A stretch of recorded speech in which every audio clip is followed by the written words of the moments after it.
Good morning, everybody. Welcome to the April 17th, 2023 Grants Pass City Council Workshop. And just so everybody knows what the plan is today, we're going to start off with some presentations from our community partners. We'll take about probably 45 minutes to an hour for that. And then I'm going to flip items B and C on the agenda so that we do the public safety funding discussion first, because we have a number of people wanting to listen to that. And then we'll end with fourth bridge discussion. So, welcome. Who is going to go first? Hello, Council and Mayor. I'm just going to do a quick introduction for our community partners. These are our economic partners, development partners in town. Today we have Colleen Padilla, Executive Director of Southern Oregon Regional Economic Development. We also have Josie Malloy, the President and CEO of Grants Pass and Josephine County Chamber of Commerce. Ruth Swain, the Director of Rowe Community College Small Business Development Center, and then Joy Lark, Project Manager at Illinois Community Development Organization. So, Illinois Valley, I'm sorry, I missed that in there. So, we'll go ahead and start off with Colleen. Let me go ahead and get your presentation up.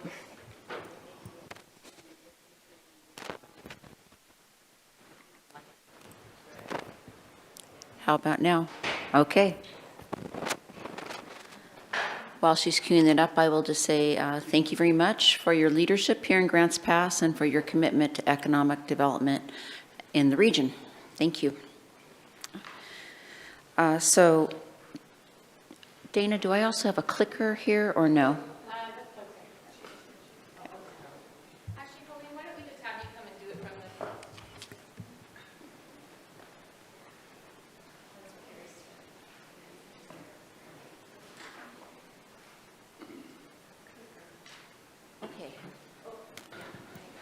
Okay, here we go again. I'm Colleen Padilla, the Executive Director of So Ready.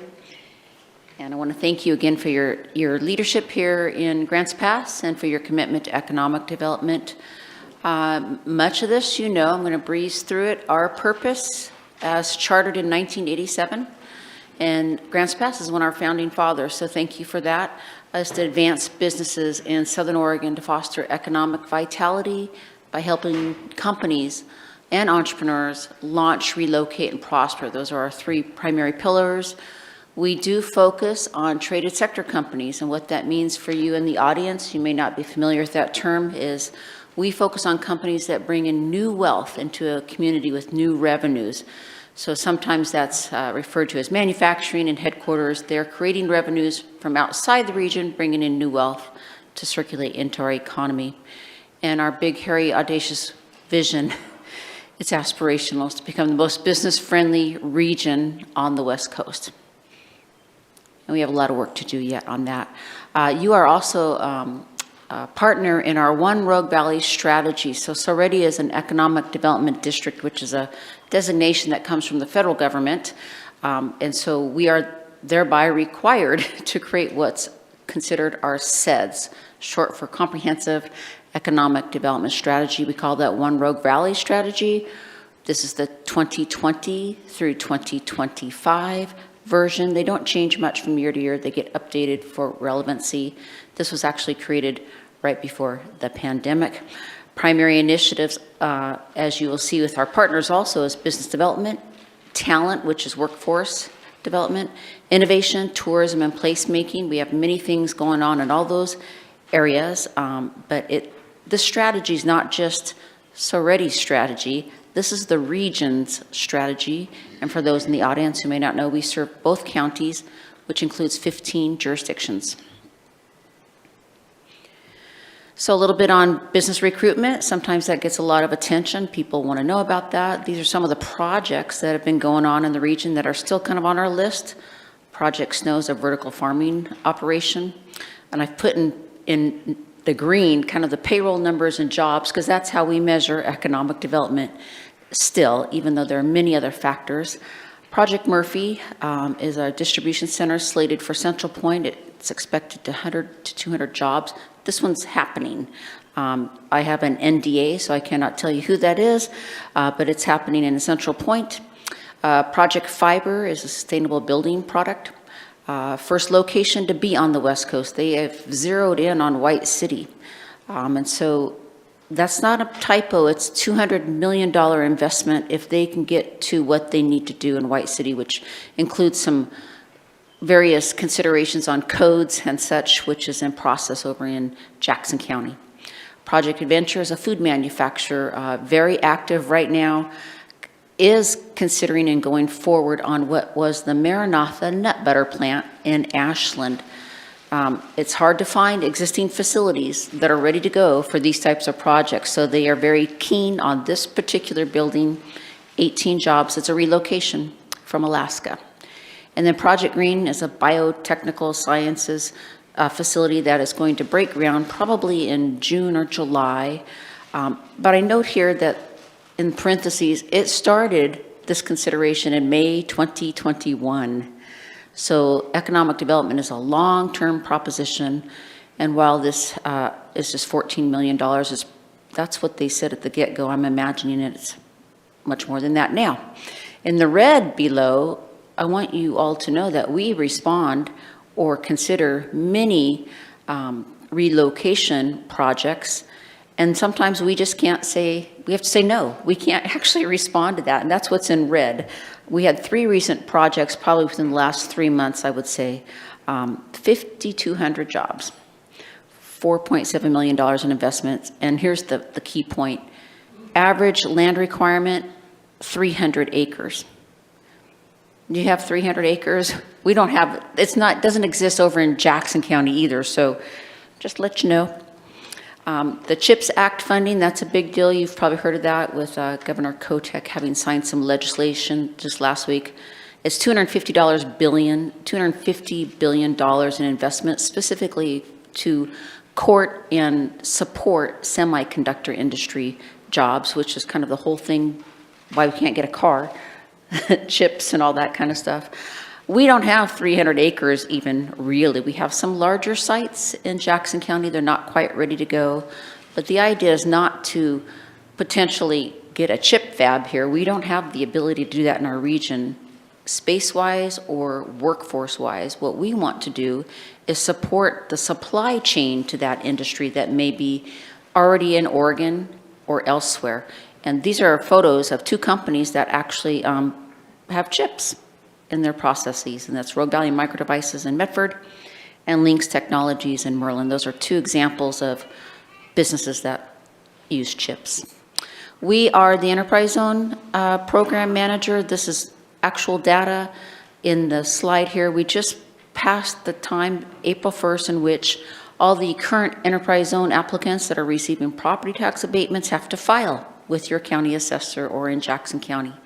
And so we have 31 current Enterprise Zone clients, 834 jobs supported by those Enterprise Zone applications, 352 new jobs as a result. And then those wages, Josephine County and Jackson County, that data comes from Business Oregon to support this work. That's what they use. And so the increased payroll with the Enterprise Zone is $17 million in our region because of those companies. Enterprise zones are the subject of many legislative bills in the House and Senate right now in Oregon. We do believe there's strong advocacy to renew the program. It's been 40 years. They started in 1985, and it's scheduled to sunset in 2025, which would effectively not allow us to have any incentive for business expansion and growth in the traded sector realm. So we do have 1 new authorization that was made in Josephine County just a few weeks ago. It's a manufacturer. And then 2 new applications in Medford, which are hotels, which is one of the approved eligibility uses for the Enterprise Zone. So we would like to see more hotels over here if there's a reason to do that. And it all supports it. And maybe it will soon. These are examples below. You have your weekend beer company. Breweries have traditionally received economic development property tax incentives. That middle one is actually Oregon Swiss Precision, which is one of your companies right in the Spalding Commerce Park, been there for a while. And then the headquarters also, if it's a regional headquarters such as Osland Group, that can also take advantage of Enterprise Zones. Another one you have is Allcare. While this didn't impact you in your region, it still is a regional concern, and that is recovery from the wildfires. Oregon Housing and Community Services is receiving $422 million from the federal government to help the 7 counties in our state that were severely impacted by those fires back in 2020. When it came out, there was nothing set aside for business recovery, and we, being a business support service, took a little bit of issue with that and said you can't have economic revitalization without help also to the businesses that were impacted. There were over 100. And so we advocated for a carve-out, and we got it. And that's what PEER is, Planning, Infrastructure, and Economic Recovery. So we're working on that. The rules have just come out from Oregon Housing. It's complex, but we're moving forward on that, and we're hopeful that we'll actually be able to have some funds start going out into this in August. Those are 2 businesses in the Phoenix and Talent area that have rebuilt after those fires. One is Jonky Heating and Air, and the other is, kind of my favorite, Puck's Donuts, because it also has the dog, and I like dogs, so there we go. Business expansion, this is really the heart of what we do. Sometimes it goes unnoticed, but it's really as important as a relocation. If we can help an existing business, as much as my partners will also today talk about, to grow and expand, add 1 or 2 jobs, that's just as important to us as trying to find another company to locate here. These are some of the companies in the region right now that have some expansion plans. Cascade Mountain Spring Water in Butte Falls, that is going to come up here in just a minute too. Herb Farm in Williams is expanding with a 2nd location into Central Point. Pacific Wall Systems in Central Point is expanding to Phoenix. Playcraft in Merlin has some expansions, and so does the Rogue Truck Body in Kirby. And you'll see some of the businesses right here in your region. All Care Health, Rogue Truck Body, and then also Rentec Direct. So we also operate a revolving loan fund, which is GAP financing. That was created in 1994. It's very active. This data I recently provided to the county commissioners, so it's very current as of January. $8.4 million since inception of this loan program, that's just our portion, was lent out to companies in Josephine County. 108 companies total, and 686 jobs created or retained with those funds. Those percentages just give you an idea of the whole pot. So what was lent, that's 37% of the whole pot of money lent, 42% of the companies, and 38% of the wages. And why that is important, if you look down below in the population data, Jackson County accounts for 72% of the population in our area, and Josephine County, 28%. And so what this tells us that we have a lot of entrepreneurs over here in this region doing a lot of great work that exceeds really kind of like the ratio of population. Those are some of the loan clients there that you'll see below. You'll recognize those names: Climate City Brewing, Weekend Beer, Encore Ceramics, Great Cats, Home Hearth and Patio, Cascade Auto Recycling. The Bohemian is a current project that's getting ready to go downtown, and Tierra del Sol. We are engaged region-wide. So I spend a lot of time up in Butte Falls. I'm on 2 different committees there because I may have mentioned this before. The little town of Butte Falls is the smallest jurisdiction in our region with less than 500 people. And yet they managed to purchase 400 acres of land surrounding their little town. And they have great plans for resiliency, forest stewardship, recreational trails, and the such. And why I focus on this below is because it's water. Why should we care about Butte Falls? And hopefully you've all been to Butte Falls. Why should we care? It is water. That is the source of water for nearly the entire region. The Medford Water Commission has land up there. And it's to the tune of 26.2 gallons of water a day come out of the Butte Falls watershed down into Medford and then into the Rogue River. That feeds you here also. The other committees, active as we can be on the Grants Pass Chamber and the SEDC committee over here, and also on the Medford Vision 2040 committee, among others. So how can you partner, and I speak also to you in the audience, how can you partner in economic development with either SoReady or the Small Business Development, the Grants Pass Chamber, or others? And that is really to appreciate the beauty and unique qualities that our entire region has to offer. We're not islands, we connect together. recognize that we are that one Rogue Valley and celebrate small and large business successes. Be curious about business and ask them, you might be in an elevator out in the parking lot, ask them how they're doing and what could Southern Oregon do to help them keep moving forward and be more business friendly. Refer businesses to SoReady and or the Chamber of Commerce or otherwise to help that business expand, relocate, and find resources here. And then please support SoReady services for the entire region through your continued engagement and various business-friendly initiatives. Lastly, I may not have spoken about this before, a few years ago, we actually stood up the SoReady Foundation, a 501c3 that focuses on assistance to entrepreneurs, to students in scholarships, and then also having gone through the wildfire, we're trying to figure out how can we stand up now a fund to help companies in the future that experience dramatic loss, whether it's a flood or a fire. It's kind of a disaster response for businesses, because truly there's not a lot available directly to business. And so we're trying to fill a gap. And it's just going to take some time. So come bowl with us on June 8th. And that's it. I'll try to answer any questions you may have. Thanks, Colleen. Council, do you have any questions? Val?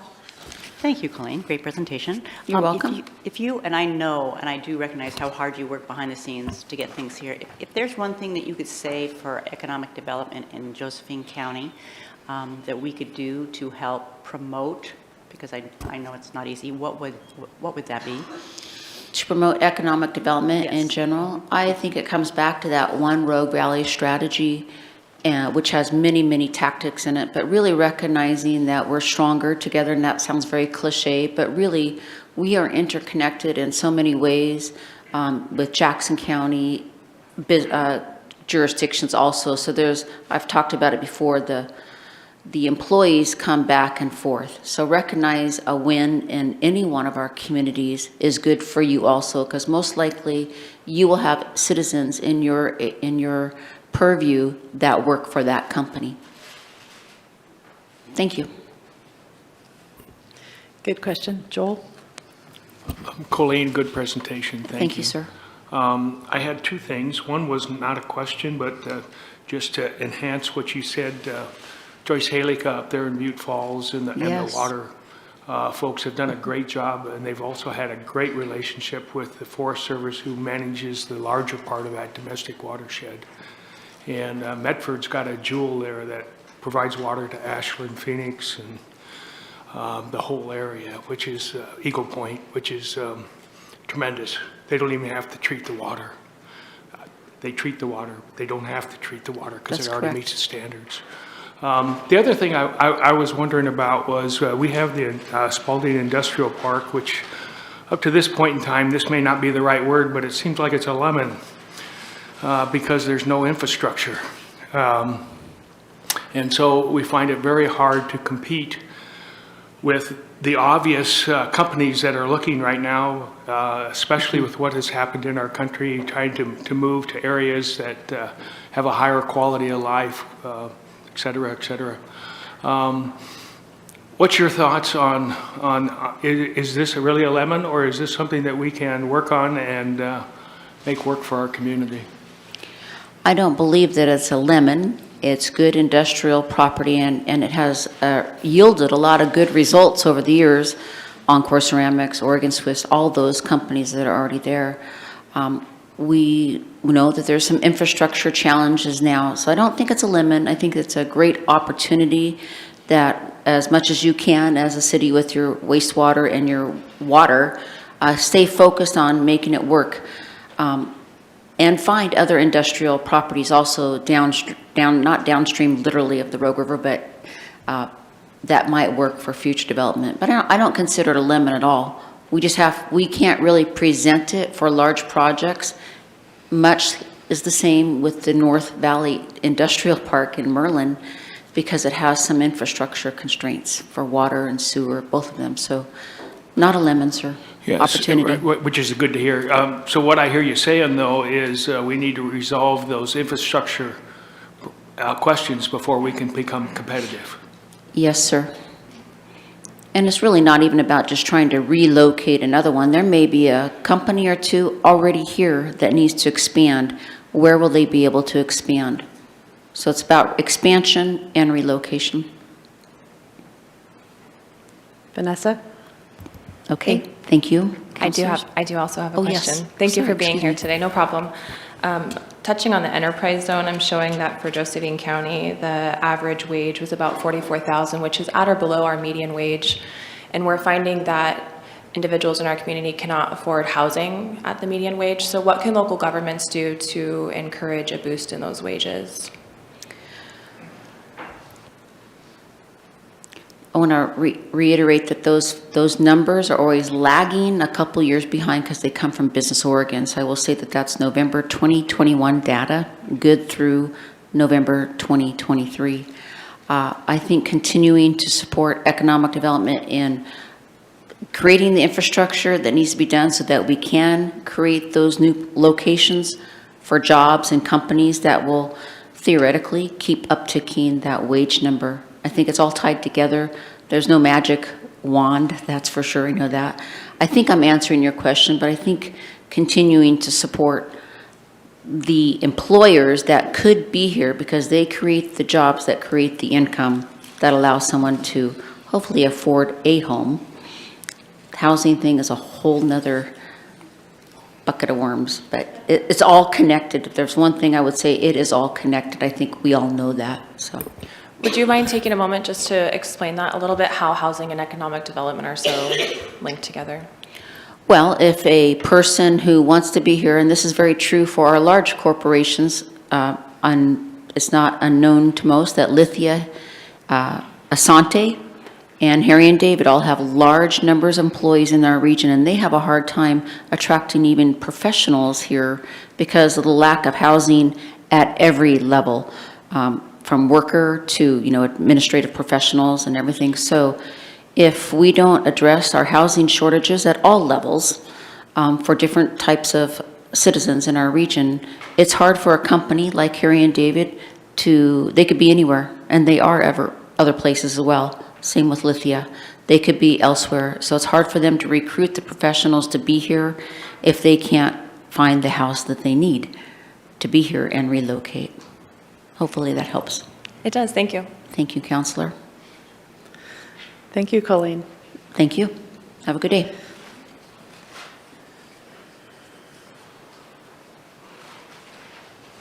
Thank you, Colleen. Let's see.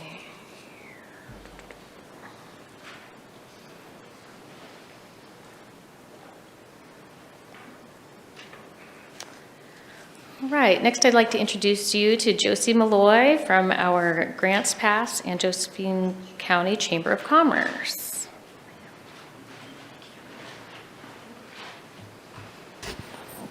All right, good morning or good afternoon. Thanks for having me. So today I'm mostly just going to touch on the visitor center to keep it within the 10 minutes. Thank you for having the contract with the Chamber of Commerce. So if you can believe it, our visitor center was established in 1996. This is from last summer, just so you can see the grounds. We definitely have an amazing grounds, but we've made some significant upgrades that I wanted to share.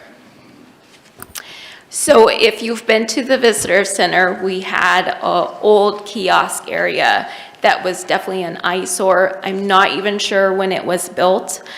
So we've been working on some grants, and we finally did get one from the Four-Way Community Foundation to upgrade this.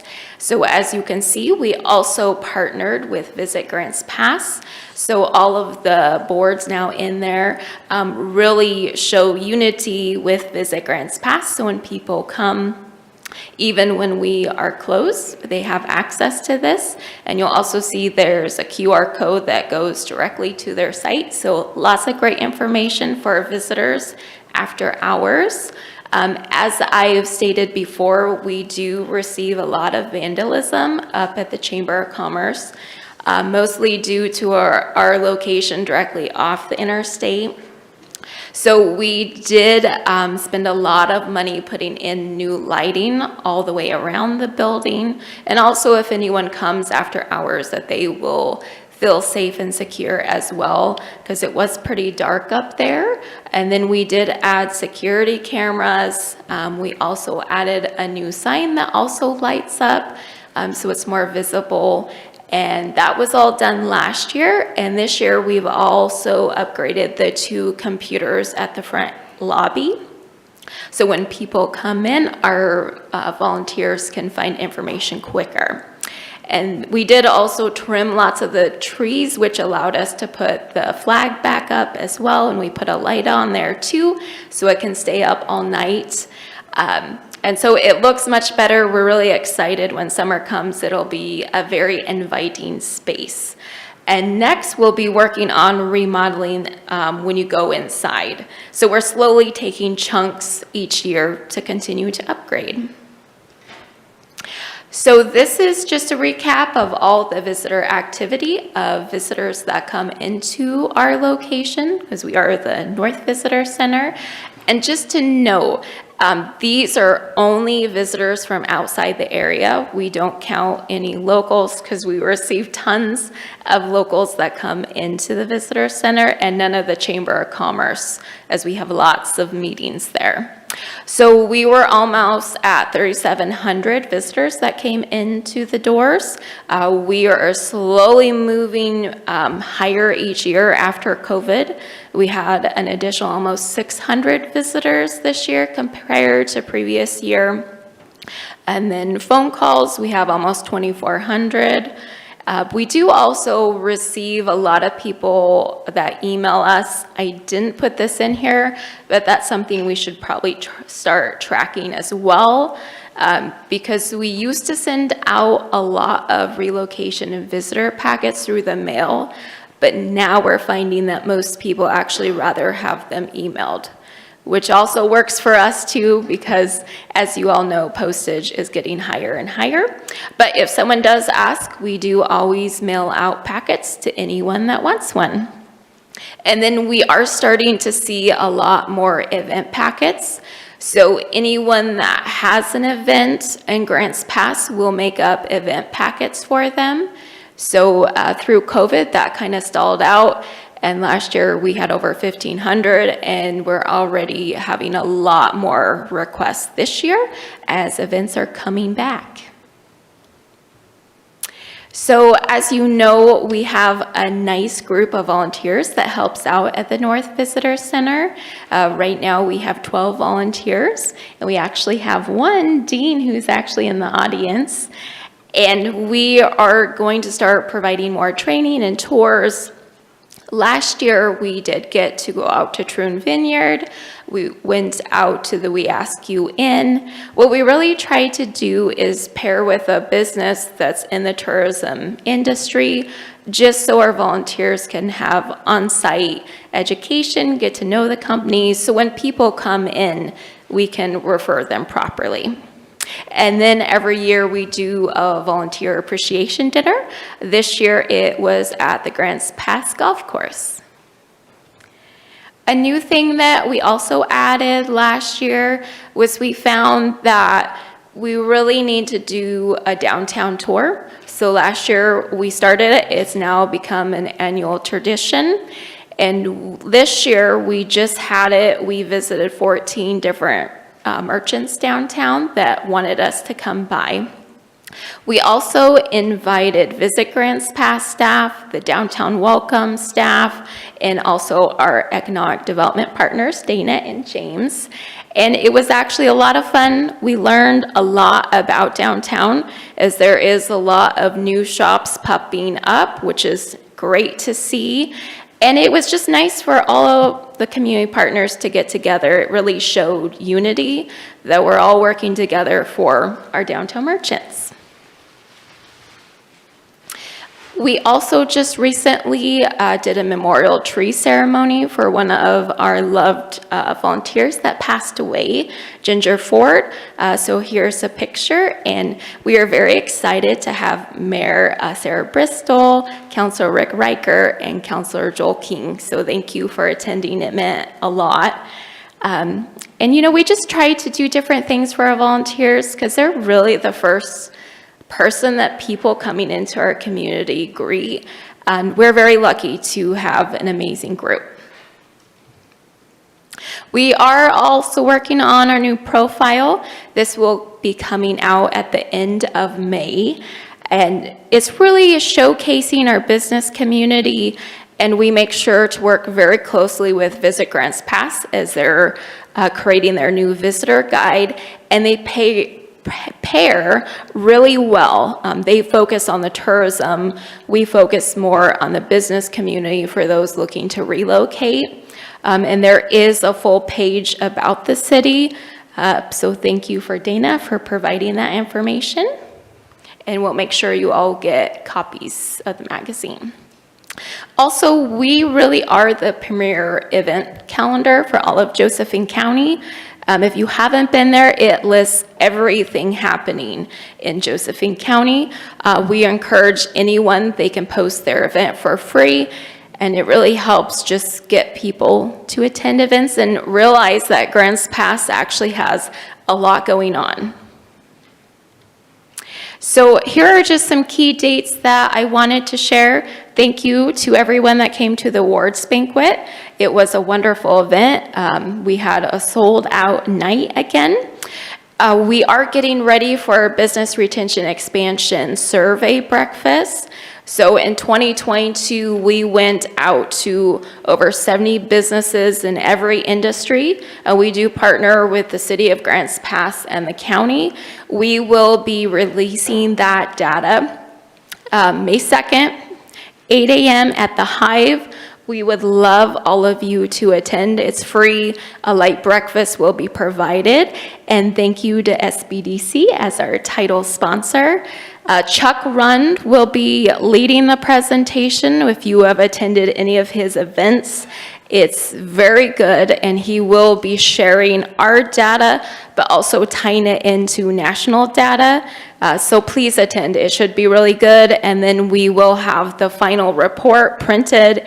Each one of you will receive a copy, and we really appreciate your partnership on that. We do it every 3 years. It was a little delayed due to COVID. We're coming back with Wine Stroll. It'll be downtown May 13th. Concerts in the park will be Tuesdays in June and July. And then Lemonade Day will be August 4th. We're excited to bring that back for the 3rd year. So you'll see tons of little entrepreneurs all over Grants Pass. Tons of them were downtown. And we are partnering on First Friday again for that. Registration will open on May 1st. If you know of any child that wants to participate, it's free. We're really targeting children's grades 3rd through 5th, but anywhere from kindergarten to 8th grade can also participate. And then we're bringing back Tap Walk in October, and Small Business Saturday will be November 25th. And then I did give each of you a flyer. It's also available on our event calendar because this is pretty small. And then there's just some photos of everything we did last year. We had almost 25 ribbon cuttings, lots of groundbreaking, young professionals events, Lemonade Day. Just a lot of fun stuff. So that's all I have. Any questions? Thanks, Josie. Questions, council? Joel? Well, I don't want to take up a lot of your time. I appreciate you coming. The one thing I really like about how you run your organization is you're accountable to your members and to the community and to your partners. So thank you for being accountable in a very positive manner. Thank you. I appreciate that. Valerie? I also want to say how nice it is to have the downtown and have that coming together so well, and having the support and having, because it's kind of been lacking. So it's really nice to see that energy being put forth. So thank you. Yeah, thank you. We're so lucky. We have amazing community partners, and right now, all of us work very well together. So we are blessed. Thank you. Thank Thanks for the you. presentation.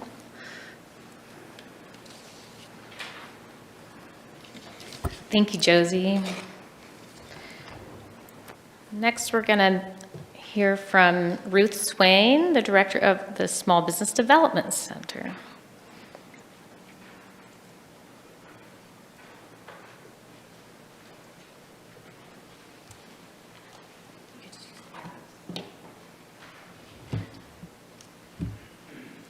Howdy.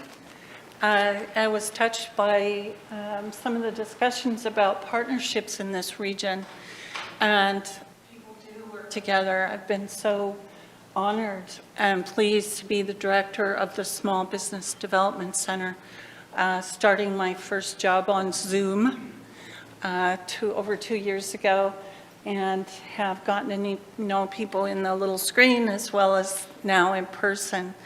I'm very pleased to be here with you. Let's see, does that work? Thank you for supporting small businesses. We so appreciate our funding partners, and because of that funding, we're able to provide free, no-cost confidential advising to small businesses. We don't turn anyone away. There are no dumb ideas, and we have advisors who support people every day in our locations. I'm going to talk a little bit more about that. We do receive funding from the Small Business Administration. There are about 1,000 centers across the U.S., and there are 20 of our centers here in Oregon. Rogue Community College is one of our major sponsors, with providing us funding since 1984. We also receive funding through Business Oregon, as well as amazing partners locally like the City of Grants Pass. Our center has been in the top performing of centers for many years, and that is in spite of being a much smaller region population-wise than some of our major size centers. And as in front of you is a brief recap of our services in 2022. And about a year and a half ago, all of us became more conscious of how are we reaching out to serve underserved and underrepresented small businesses. We never turn anyone away, and we've always been open to any business or anyone with an idea who wants to start a business. But we've been more consciously taking a look at how we can increase our services. We do serve businesses at every stage, whether it's an idea, whether you want to market and grow your business. Through times of adversity like the pandemic, we have rarely seen I've never seen anything like the impacts during that time. And we also serve people who are thinking about preparing to sell or retire. So we provide confidential support for those baby boomers or other age groups who may be wanting to sell their business. Seeing more and more interest in planning for that, which we're excited that people call us instead of just closing. We serve in 2 locations, and actually many more than that. We will meet with our clients on site at their business or at another location, in addition to our location here on the Redwood campus. Amazing, beautiful buildings. The college came through for us when the older building downtown was being sold, and we have 2 beautiful buildings there with classrooms and room to grow. We also have offices in Kirby at the Kirby Belt Building, thanks to Boys and Girls Club, who is a partner there now. And there is a commercial kitchen, so we help clients who want to get into food preparation. We have expert advisors who know how to navigate labeling and USDA and Health Department and all the regulatory compliance that's required for food preparation and sales. I know that you know, this is by way of review, pandemic impacts were major to small business. Painfully aware of all those issues, receiving phone calls on our cell phones, people crying, I don't know what I'm going to do with my employees because I have to shut down. It still resonates with those of us who helped people during that time. We do not give out loans, but we support small businesses with loans and grants. I know it's been a few years, but I want to thank you again for the grants provided to small businesses here in our community. We help people know how to, and we assist them with the process. Many times it's onerous and it requires a number of documents and tax returns and complicated reports.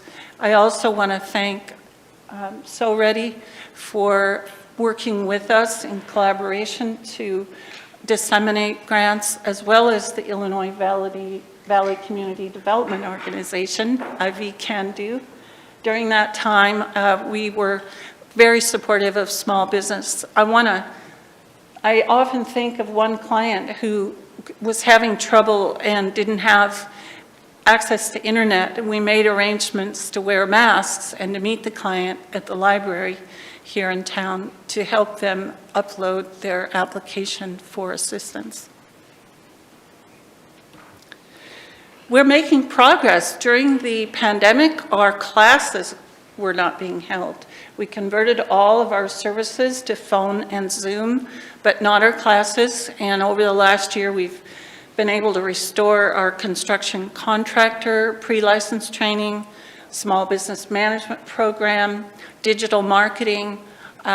We have hired someone to help us with startup businesses and QuickBooks, and also human resource classes will be held. Clients tell us one of their biggest challenges is attracting and keeping employees, and so we want to do everything we can to help them in that process. Construction Contractor Board pre-license training is a very intensive 16-hour program, and that program has been extremely popular. Construction is the #1 number of businesses in Josephine County. It's not the highest number of employees, but the highest number of businesses, and we expect that construction will continue and thrive, hopefully with housing, lots of new projects coming and underway. It's because of our people who make our advising special that we repeatedly are in the top performers in the state. These people have decades of service and are part of our community. I do want to mention that we are still remembering David Talley. Many of you knew him. He was a bright chipper at 7 in the morning with greeters, and we miss him terribly. I just wanted to mention that we lost him in 2022 unexpectedly. At this time, I'd like to shift gears and just spend a minute talking about Clouser Drilling. This company is an amazing business, and today Helen and Ryan Gill are here with us. I wanted to tell you a little bit about their story in coming to us. They came to us in 2006, and I'm going to read a little bit of their story here, as they have been chosen for a very special honor.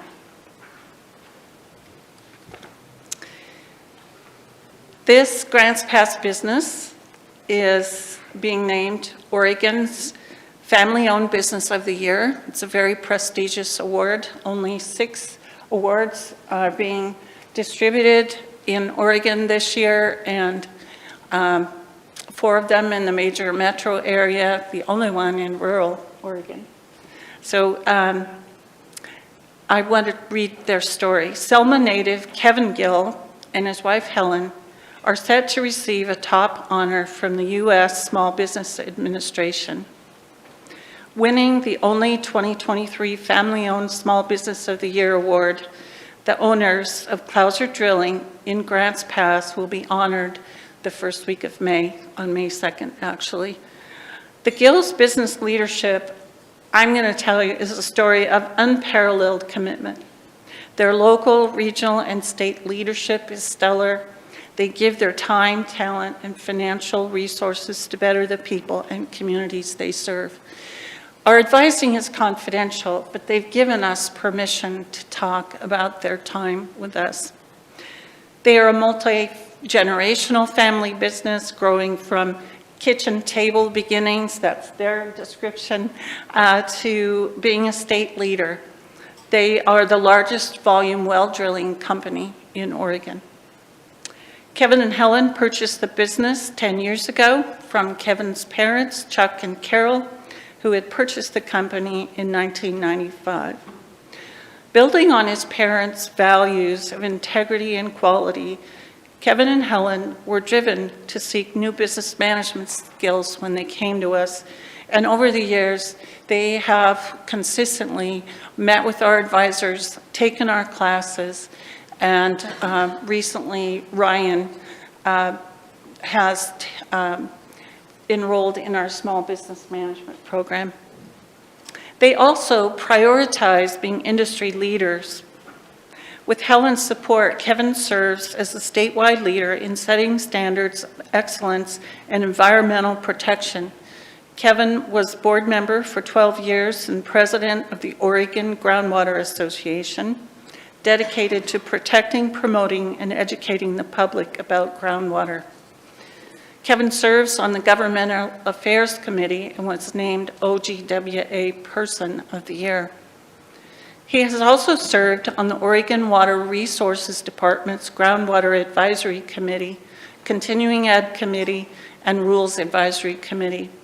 His contributions to the legislative work group modernizing the well construction program in Oregon resulted in House Bill 2145 legislation protecting groundwater and raising competency for contractors in our state. Investments in state-of-the-art technologies, employee retention, and a focus on debt management have allowed them to nearly quadruple their business in the 10 years they've owned it. But business success, they tell us, isn't the only thing important to them. I helped write the nomination. I'm going to tell you how many people they help every year, coming truly from their hearts. They also give back to their employees on a regular basis. Ryan Gill now serves as Clouser's vice president and continues the family tradition of leadership.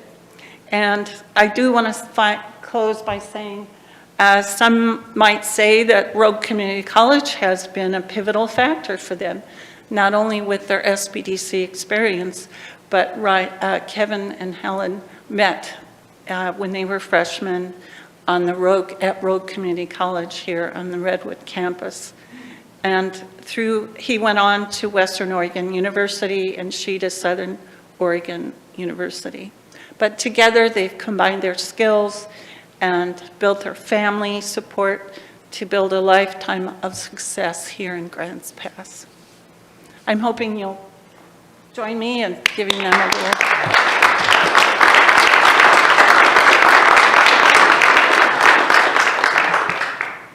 Thank you.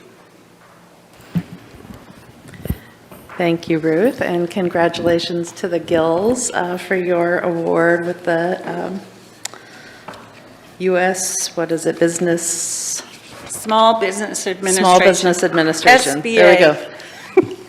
Should have come to me more easily because I edited that press release myself last week. my two worlds colliding here. I work for Rogue Community College. Any questions for Ruth? All right, thanks for the nice presentation, Ruth, and we miss David as well. Thank you, Ruth. Dina, Yeah. could I just say thank you for serving on our SBDC Advisory Council? Forgot to mention that. And Absolutely. thank you, Josie. Okay.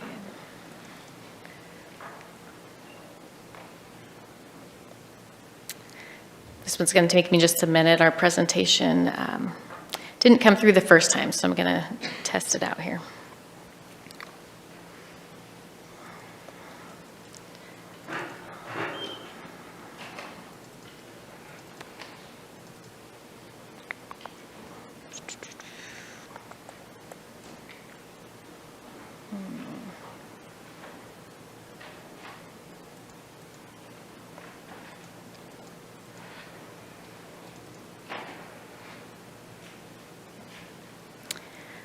I don't know that we're going to be able to get this one up. I apologize, but I would like to introduce you to Joy Lark. She is from the Illinois Valley Community Development Organization. Come on up.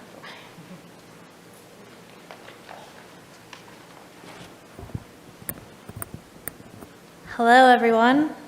Thank you so much for investing your time to hear about all of these programs and get to know what we've been working on. It's really great that we're able to come and present these topics with you today. My name is Joy Lark, and I am the project manager at the Illinois Valley Community Development Organization, or as we like to call it, IV Can Do. Before we dive into our microloan program, I would like to share a little bit of information on our organization. IV Can Do is a nonprofit committed to collaborative programs and inclusive partnerships. We have been around for 27 years, and we now have 7 program areas that improve and change lives across the communities of rural Southwest Oregon, ranging from parks to arts and including, of course, business and economic development. In the year 2000, the revolving loan fund began as a way to provide financing for small businesses to get off the ground and grow in the Illinois Valley and Josephine County. In the 23 years that this program has been in operation, IV Can Do has approved over $1.8 million to almost 150 loans for local businesses. We believe in the power of partnerships, which clearly a lot of these other groups do as well, and we've received partnership funding from USDA Rural Development, Josephine County, and of course the City of Grants Pass. In 2016, the City of Grants Pass set aside $200,000 for an economic development revolving loan fund. At this point, our own revolving loan fund had been established for 16 years, with some loans already going to Grants Pass business residents. So rather than taking the time and resources to set up a new loan fund, you reached out to us at IV Can Do. We decided on a partnership where IV Can Do would identify qualifying small businesses and service the loans with money that the city's funded for us. And we use our partnership with the RCC Small Business Development Center to help provide technical assistance to business owners. And I do want to thank you, Ruth, and your whole group for doing this. The work they do is invaluable to our clients. Not only do they help, muddle through all of the different pieces of paperwork that we need, which I have one client right now who has 12 different documents, but they come to our board meetings to help the clients in case our board members have questions during the meeting. They provide that support, and they check in regularly after the loan has been granted. The loans that we currently offer are for up to $25,000, and they're geared towards startup costs and expansion costs. The first loan that was approved through this initiative was in 2017, and since then, we've loaned out $288,000. What that shows us is that some of that original seed money has revolved around now and has benefited more than one business. Well, for that one portion of money. We have approved a total of 14 Grants Pass-based business loans since this initiative started, and out of those 14 loans, 4 have been paid back in full, and this is the most exciting number. 0 of them have gone into default. So this next portion was going to be a graph of the loans that had been approved on a yearly rate since we started this initiative over 6 years ago. What the graph would have shown is that with the exception of the year 2020, which of course had its own unique challenges, for the past few years we have been solidly granting about 3 loans a year for Grants Pass residents. Today, we have about $137,000 loaned out to 10 businesses in Grants Pass. We have an additional $63,000 available to loan out to business owners. And with our maximum loan being $25,000, that means we've got enough for just over 2 loans. If you remember back to what I said with us averaging 3 loans a year, our expectation is by this time next year, this loan will be fully loaned out, which is the best problem to have. We are ready and able to continue growing this initiative and would love for your help and your help as well in the audience to help us spread the word so that we can find those lucky next few businesses. And don't worry, once this our Grants Pass specific loan fund runs out, we do have our USDA funds, so it's not like we're going to just stop giving out loans at that point. Looking towards the future, if the City of Grants Pass has opportunities to grow this funding or partner in other ways, we would love to continue to grow with you. We do have the capacity and are prepared to grow this fund further, and we are looking forward to a time when we can say that the average yearly loans has grown considerably. Please keep us in mind for any growth opportunities, and once again, please help us get the word out. That is one of the biggest things you can do for us. Thank you so much for your support and partnership, and we look forward to growing with you. Does anyone have questions? Thank you, Joy. Questions? I have a question about your loans. Even though Yes. you are the Illinois Valley Can-Do, you're running this loan program for the whole county, is that? Yes, we do give out loans for all of Josephine County, and we have expanded a little bit into Jackson County as well. Okay. Any other questions? All right, thank you for being here today and for the nice presentation. Thanks to all of you. Sounds like you all work really well together and complement each other. Did you have anything more, Dana? I don't think so. I just wanted to say one more thank you to our partners. Thank you for coming out and presenting today, and thank you for updating us on what's been happening with your organization. So. Great, thank you. Without further ado, we are switching to items on our agenda, so we're going to move on to public safety funding next.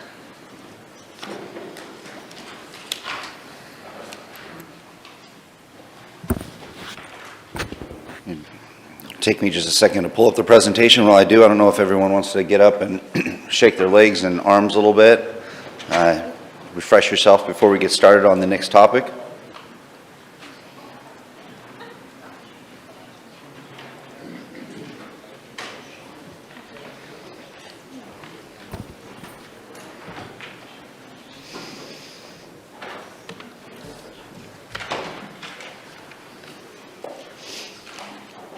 Okay, this is going to be a tag team approach. I'm starting off. JC will follow as the second part of the presentation, and in between, we've got both chiefs here, and we've got Parks and Community Development also here to provide any answers to your questions you may have.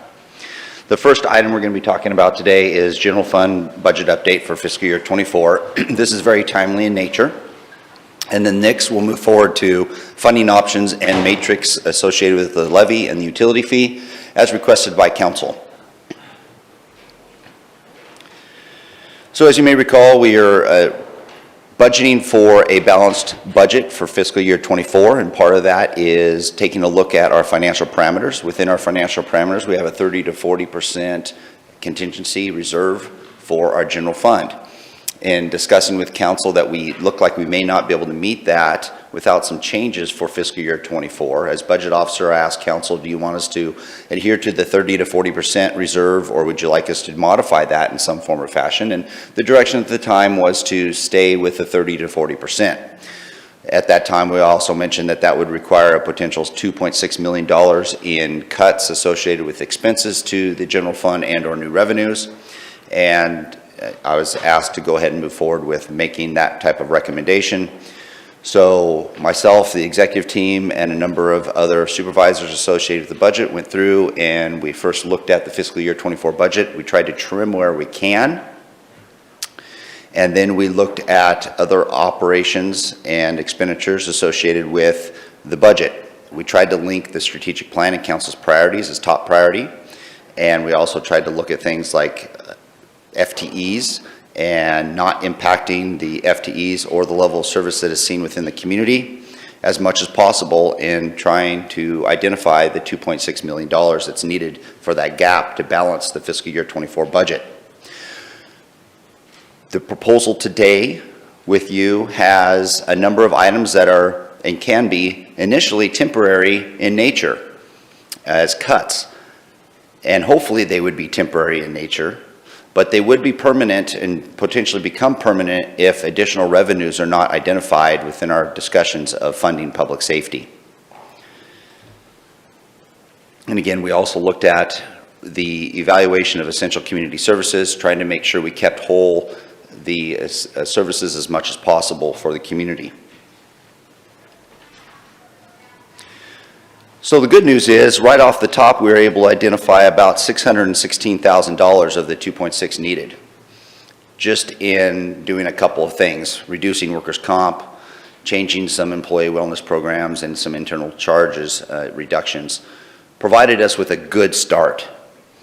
And from there, we went into line item budgets, looking at the departments in the general fund, looking at everything from utility, what we have budgeted for the utility fees, what we have budgeted for training, what we have budgeted for everything. We went through and we tried to keep it as tight as possible, reducing where we could. And that we did make a difference in each one of the general fund budgets, just reducing it a little more, keeping it really tight.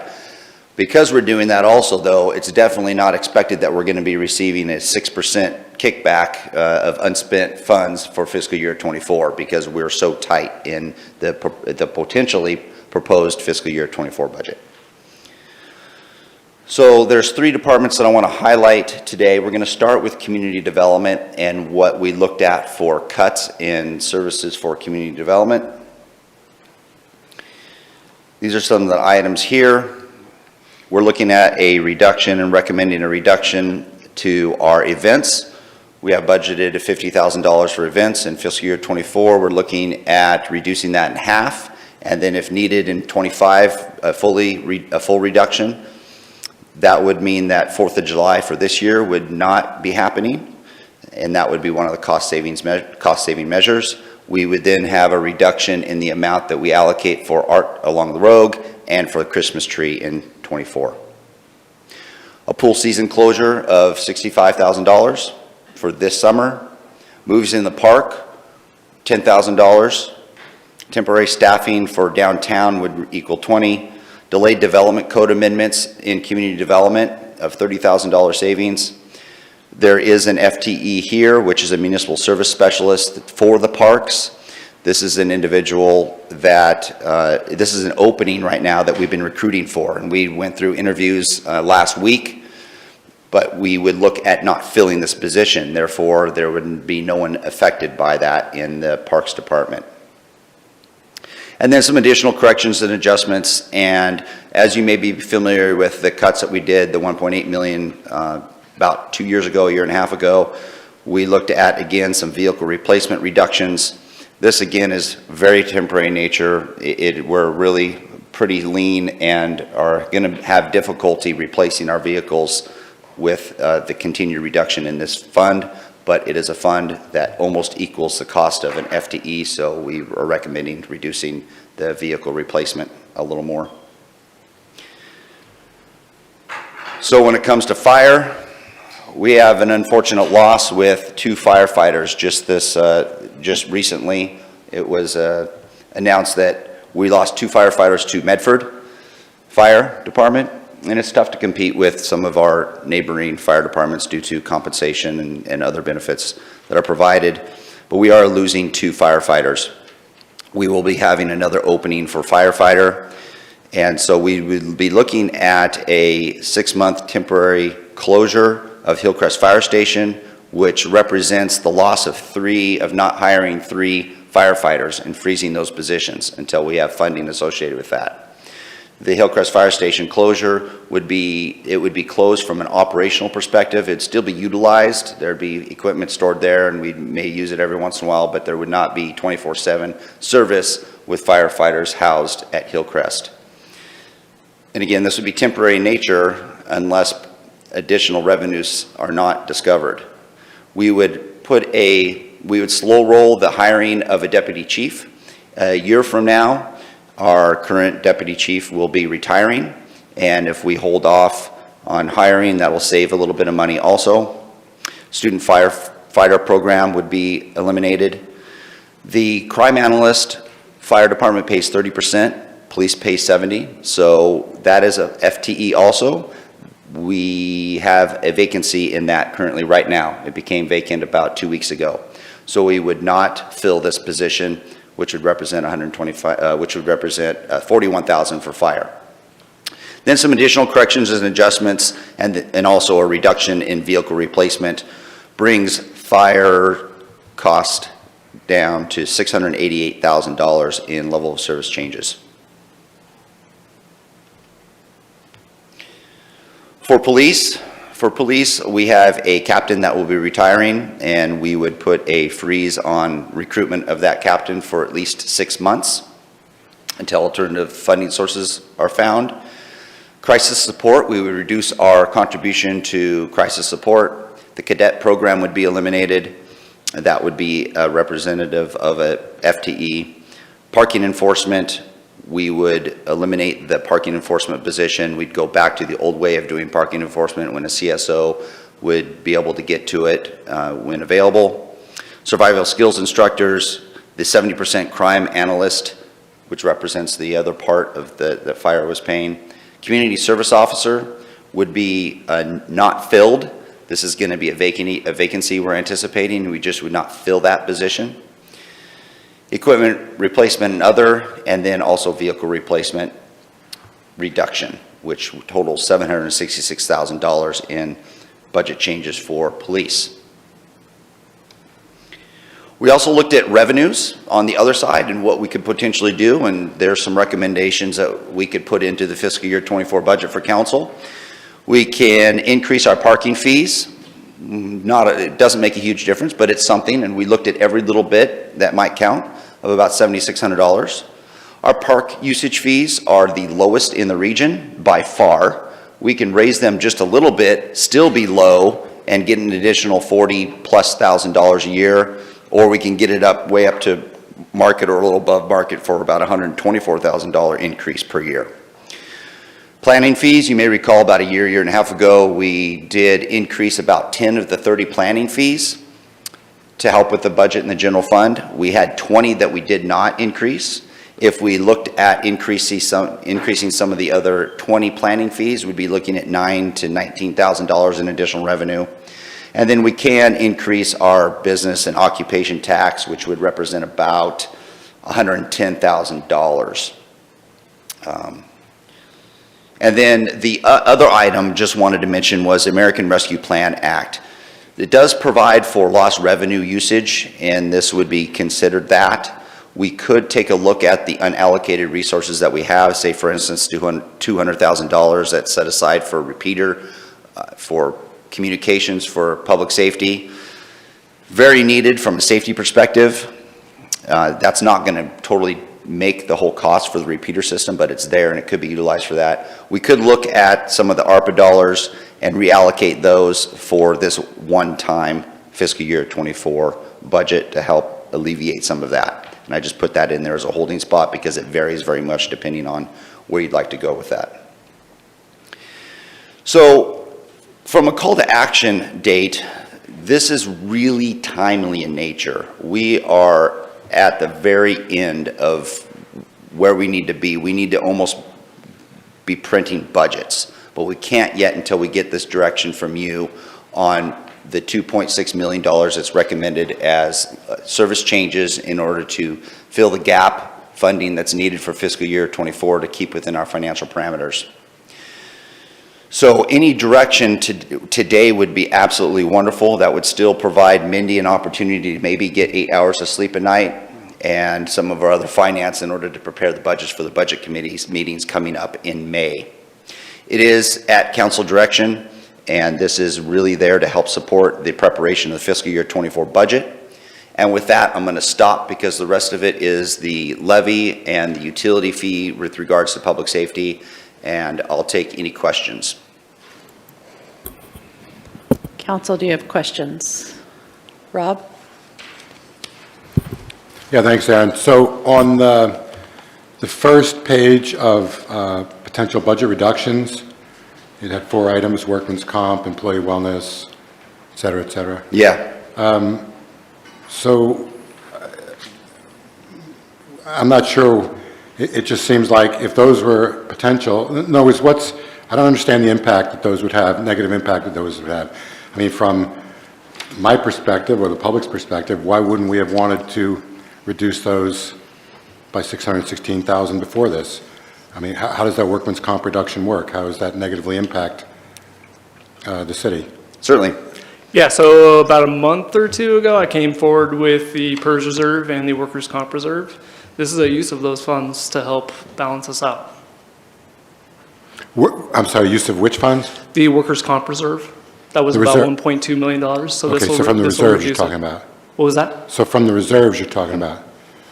Okay, so it's not it's not really a reduction, it's basically paper shuffling or transfer of funds.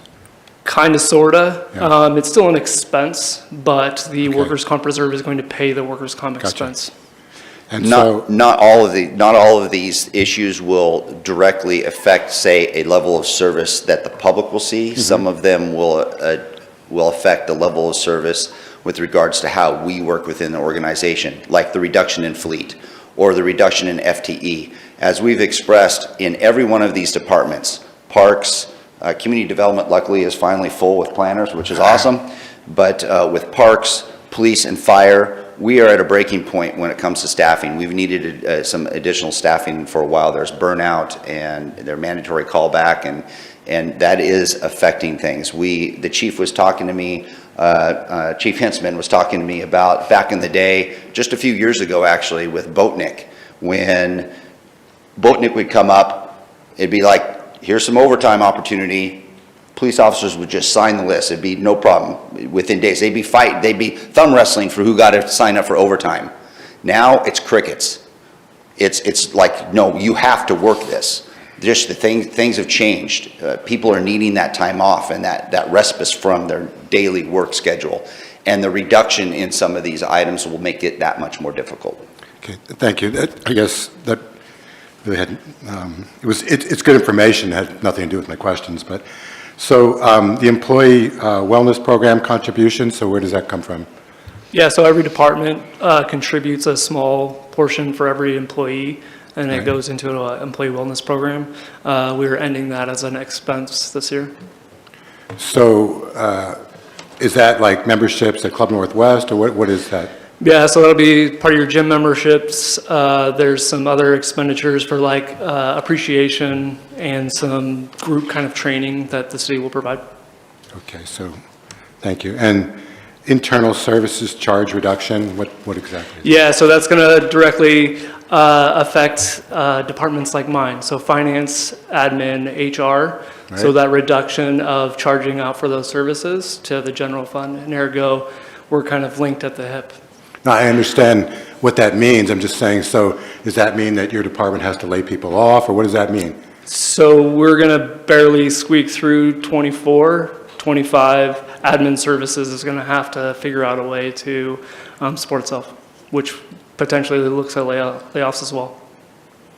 Okay, thank you. Dwayne? Dwayne, then Joel. Okay. I just had one question. What is the planning fees are we talking about?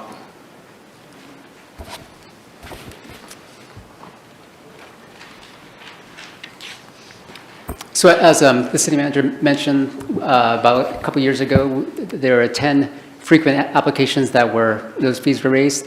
This would be the balance of those other applications that we would raise anywhere from 50% to 100%. So So is that for building? this is for planning only. These are planning entitlement application fees. Okay. Joel? Aaron, so the $2.3 million deficit, is that correct? Our target was 2.6. 2.6, okay, 2.6, I'm sorry. Yeah, So the that difference- includes an assumption on the levy of $1.79? Yes, because we're still in the levy cycle for '24. Right, so that would assume a levy of $1.79. Okay, then it seems like a lot of the reductions are one-time deals. Well, a lot of these reductions, as we looked at that, we tried to take a look at what are things that that one, still provide the essential services that the community and council desires. Two, is not affecting current FTEs. And three is something that would be potentially temporary in nature that we can build back up again quickly. There's some things, if you cut, they're very hard and timely to bring back. So that sort of encompasses the methodology that we utilize to come up with these reductions. So the answer to that question then would be yes, a lot of them are just one-time deals, and you can't keep doing that every year. There are some of them that are one-time deals these are items that if we brought them back up, what it's going to do, like let's say we just did this for '24, but everything is included back in '25, that just means that makes that gap that you're going to be talking about after this presentation with JC even bigger. Sure. So then, when do we need to decide on the levy? So you still have one more year of the levy. So fiscal year '24, we'll be on the third and final year of the current levy. Okay, so when do we need to decide on the next levy? However, on the levy, we need to submit our intent and our paperwork to the county. It's like the first or second week in August Of this year? of this year. So we're already really pushing the time frame for getting the word out on what the levy is and what that dollar amount would be. Sure, okay. I would hope that we would do that in the near future, if not today. Okay, thank you. Brian? Thanks, Aaron. A couple of these charts have a line called correction and adjustments.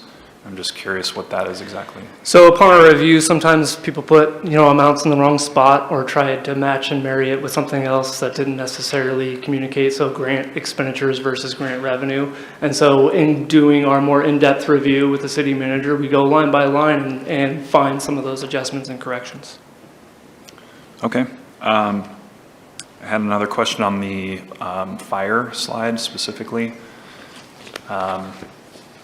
I think there might be a typo. You misspelled Redwood Fire Station. It says Hillcrest. Could you talk about that a little bit more, please? With Hillcrest? Yeah. So Hillcrest would be a temporary closure. And that one was chosen because of a couple of things. One, the condition of Hillcrest. And between the three, that one would be the one that would be, from an operational perspective, the one that was recommended by the fire chief to temporary close. And So I can have the chief come up and answer that question more specifically. I would like to learn more about why we would close the only station north of the river instead of one of the ones on the south side. We'll have Chief Larkin come up. Okay.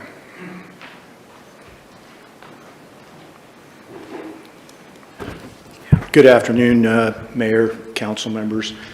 The reason we chose Hillcrest was because, again, of its current condition, but one of the more key factors is its alerting system is not operating, and it's not been operating properly since December of this year, and we've been continuing to try to get people in to work on it. We've gone so far as we have an electrician that's done some really extensive analysis, and we hope that we'll have some decisions soon on if it can be repaired. We may get into a point where we make a repair, but that still isn't going to get it fully operational. Part of the thing about an alerting system is it not only alerts the firefighters, but it also shuts off critical electrical and gas lines and see that things of that nature, like shut off the stove, shut off the barbecue, things along those lines, so when the firefighters leave, it leaves the building safe. Right now, none of that is operating. And so when we looked at Hillcrest, we thought, well, if we really want to save additional funding, rather than put more money into Hillcrest to keep people there, we thought it might be better to place those resources at Parkway, which is our central station in the city, use Redwood as a cover anytime we dispatched the Parkway resources. And we also are looking at some different deployment opportunities out of Parkway that we think we could perhaps create a more efficient type of deployment out of Parkway that would help get those response times probably better in line. We do know there will be a reduction in service because of Hillcrest. But then also we're looking at things like proximity dispatching. So if we have resources up at Hillcrest training at the training center, they would be identified as resources available to dispatch. They'd be located by the 911 dispatch center, and they could then be dispatched from that location.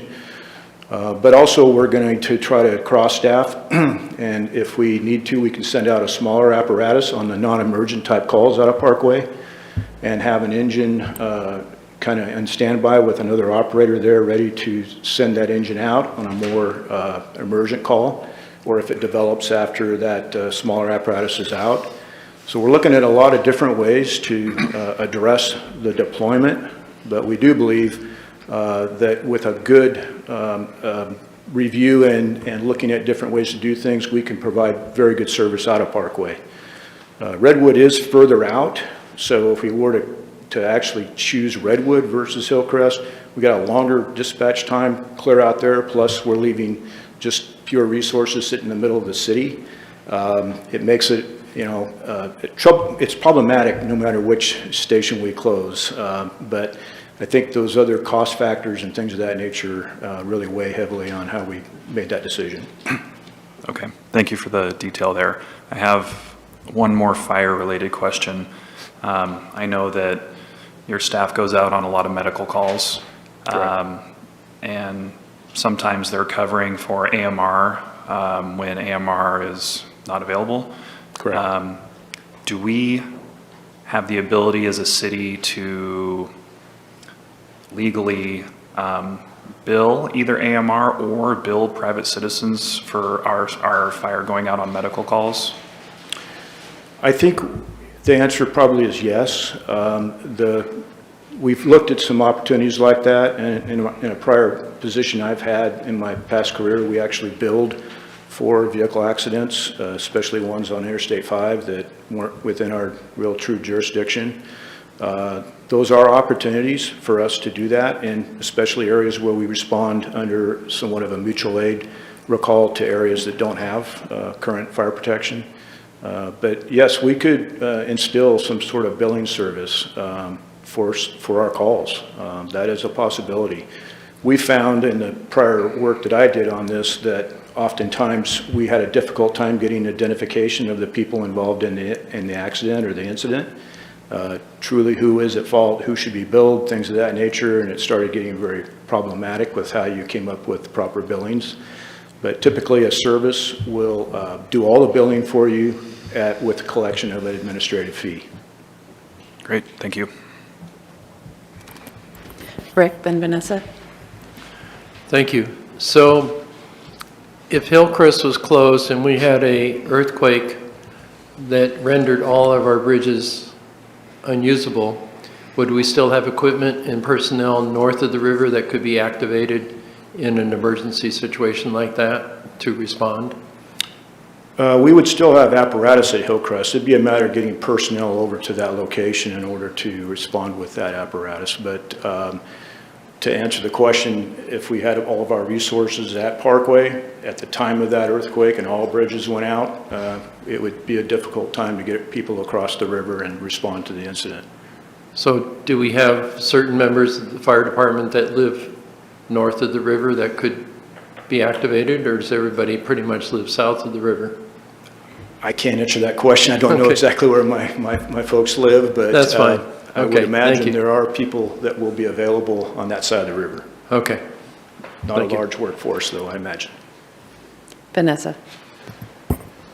I was hoping you can touch on the short-term and potential long-term effects of a Hillcrest brownout. Well, short term, of course, we're going to be going through a lot of initial studies and looking at ways we can really do a good job of deploying even with the closure. On a longer term basis, it's going to be pretty much the same model. As we see it today, in the example of a residential structure fire, we send 3 engines, battalion chief, ask for 1 engine mutual aid. For the deployment after this, it will be 2 of our engines, the battalion chief, and again, 1 mutual aid. What happens in that case, though, is we go into a second alarm a lot faster, so then we have to ask for resources from like Rogue Valley or some of the more distant type fire stations or fire departments to assist us. So the response times do really impact us in all elements. Thank you. Valerie? Yeah, thank you. Sounds pretty dire. I think you just answered one of my questions. I was talking about currently, do we have any student firefighters? Have we had any student firefighter? At this time, we don't have any. We had 2 on, but they've not been able to stay in the program. They've come up with financial hardships and other things that they've had to drop from the program. We intended to have 6 in this next year's budget, but we've given up the entire program for the next year. Okay. So that's, I think, when you were describing that currently with the shutting of Hillcrest, you would still have 2 firefighters and a battalion chief to be called to a fire with mutual aid. I mean, so that just, and there's 1 fire position right now that you're not filling, is that what I heard? Well, there will be 2 openings we expect very soon, and maybe towards the end of this month or the middle part of May at the latest, and these are the 2 individuals we expect to go to Medford Fire Department. Okay. And then we will have another opening on July 1st, and so our intent was to keep all 3 of those positions open until after January, which could be February or March, based on how soon we can get them trained. Okay. So obviously you're seeing currently retention problems just because of where we're at. I'm just kind of assuming that they're starting to bail just because they know that there's financial issues at stake. Well, yes, I'm not sure. I haven't had a chance to speak with the individuals to find out exactly why they're leaving, but one thing I think is really important is one of them is a lieutenant, the other is an engineer. They've been with us more than 5 years. And of course, Medford currently has openings that they're filling, and our folks are aware of those. Do they get paid higher in Medford than they do here? They do, yes. Okay, thank you. DJ, then Joel? Sure, I want to go back to JC. Can you elaborate a little more on those first 4 items? I recall you saying that coming out of PERS Reserve, and is that linked to that conversation we had about being mindful about PERS Reserve and preventing an impending budgetary disaster likewise? So you made the decision to send the PERS Reserve off to the state and establish a side account, and so that's what we did. There was in that discussion another reserve that we found as far as how we were doing workers' comp and switching of plans, which was about a $1.2 million reserve that we have. This plan would reduce that by about $600,000. Sure, and theoretical implications of that decision. I have concern about this future issue of PERS growing and our revenue not growing as fast. I'm sure you understand. Very much so. So it's a one-time use, right? And what we would draw it down to would be about 1 year's worth of workers' comp payments. And so we've always kind of kept about a 1-year reserve in that fund to make sure that we can meet that obligation at the beginning of every year, July 1st. And so with this reduction, there isn't any more usage of this potentially. Okay. Joel? I had questions about your totals prior to entertaining some of these potential revenue sources, right? Have you added these potential revenue sources into your into your total? Or would these potential revenue sources be in surplus of this 2.3? That is correct. These are not accounted for because they are more or less policy decisions. Got it. Thank you. Joel? I have about 3 questions, Aaron. So you mentioned ARPA, and rather than just being a one-time shot of money into the system, my understanding is, and you can tell me yes or no, that if you use that to pay down the water treatment plant and the amount we loaned, then that would be a sustainable savings over time, depending on the interest rate that we borrow money at. Financially, yes, that'd probably provide more long-term benefit.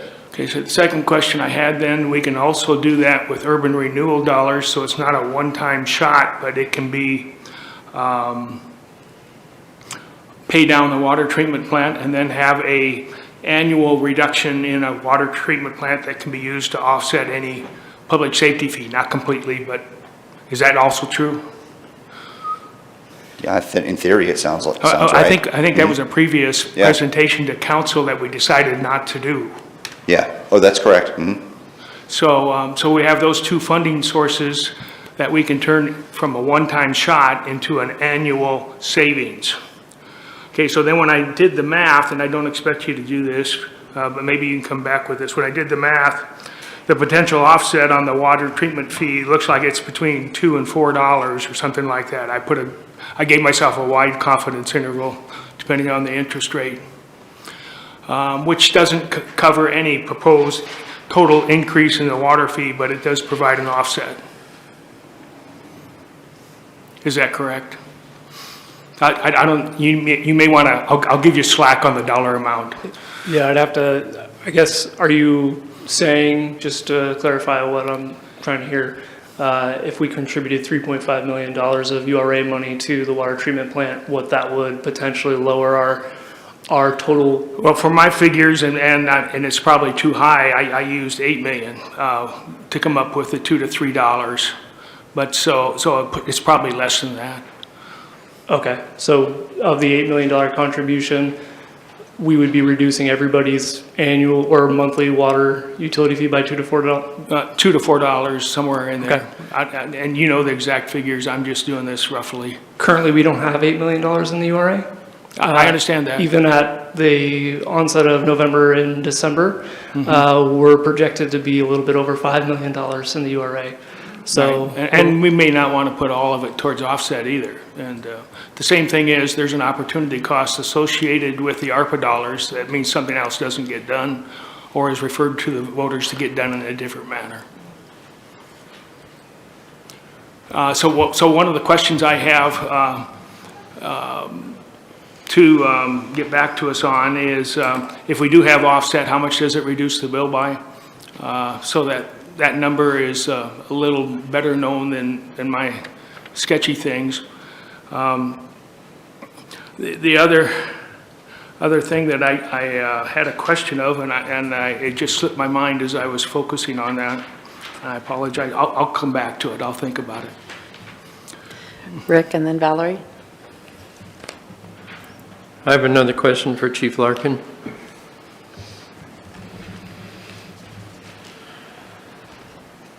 It's my understanding we have an intergovernmental agreement with Rural Metro. Is that true? Yes, that is correct. So, do you know if their Merlin station is manned 24 hours, or is that just a? I don't know yet. I do have a call into Chief Nelson over this entire, I think it's Chief Jones, I'm sorry. Okay. And to discuss our mutual aid and automatic aid agreements, but we haven't had an opportunity to discuss those yet.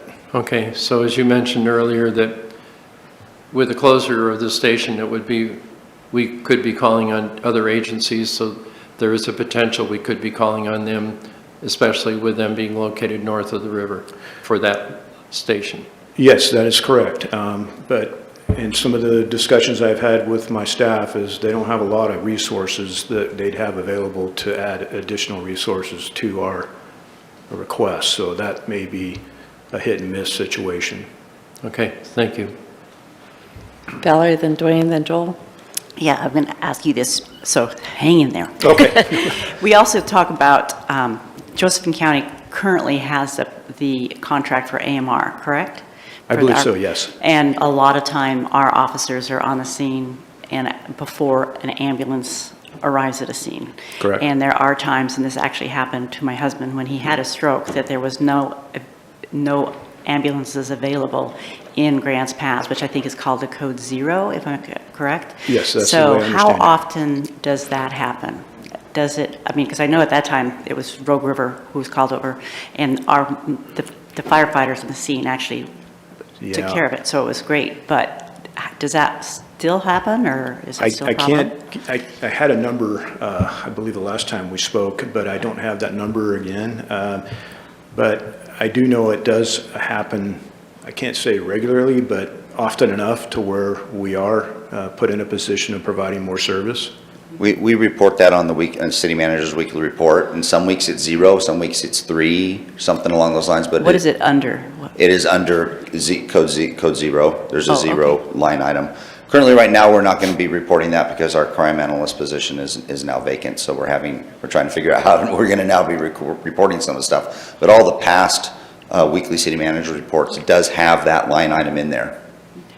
All right, thank you. I could provide more information in the Yeah, form I of a think that's council important memo if you'd like. because yeah, that is important because, you know, I realize and recognize how important it is to have our firefighters there Absolutely. right away. Dwayne. I think this question is for Joel. I think Joel was going at the K-Man pool. Is that what you were talking about, that money? We're just in questions, not I know, discussion. but my question was that to ask But that. that's one option, Dwayne. That's just Okay. one option. How much money is that, the Caveman pool, if we just close it down permanently? Oh, if we call it Caveman Pool per year, Or just, had some money set Caveman aside Pool. No, to refix, to refund Oh. inmate. to refix it. Well, we're currently working on those numbers now. It's hard for me to say what those numbers might be, $5 to $10 million to redo the pool. And how much do we have saved right now for it? So we have some monies allocated. I believe we have $5 million in urban renewal agency, and we have, I will tell you, we have 1.2 million in ARPA also allocated. So I think we've got $6.2 million right now allocated, and we might have some money in the LB project also. Okay. And then, I had something for chief. Which chief? Fire chief, police chief? Fire chief, I guess would be. Chief Larkin, He's have a permanent spot up you're there. gonna wear a hole in the carpet. Yeah. It's all right. It's all right. Get my exercise. Can you give me an update of how many calls we had for use of Narcan since this year? I know it's gone up a lot more, so is that costing us more money?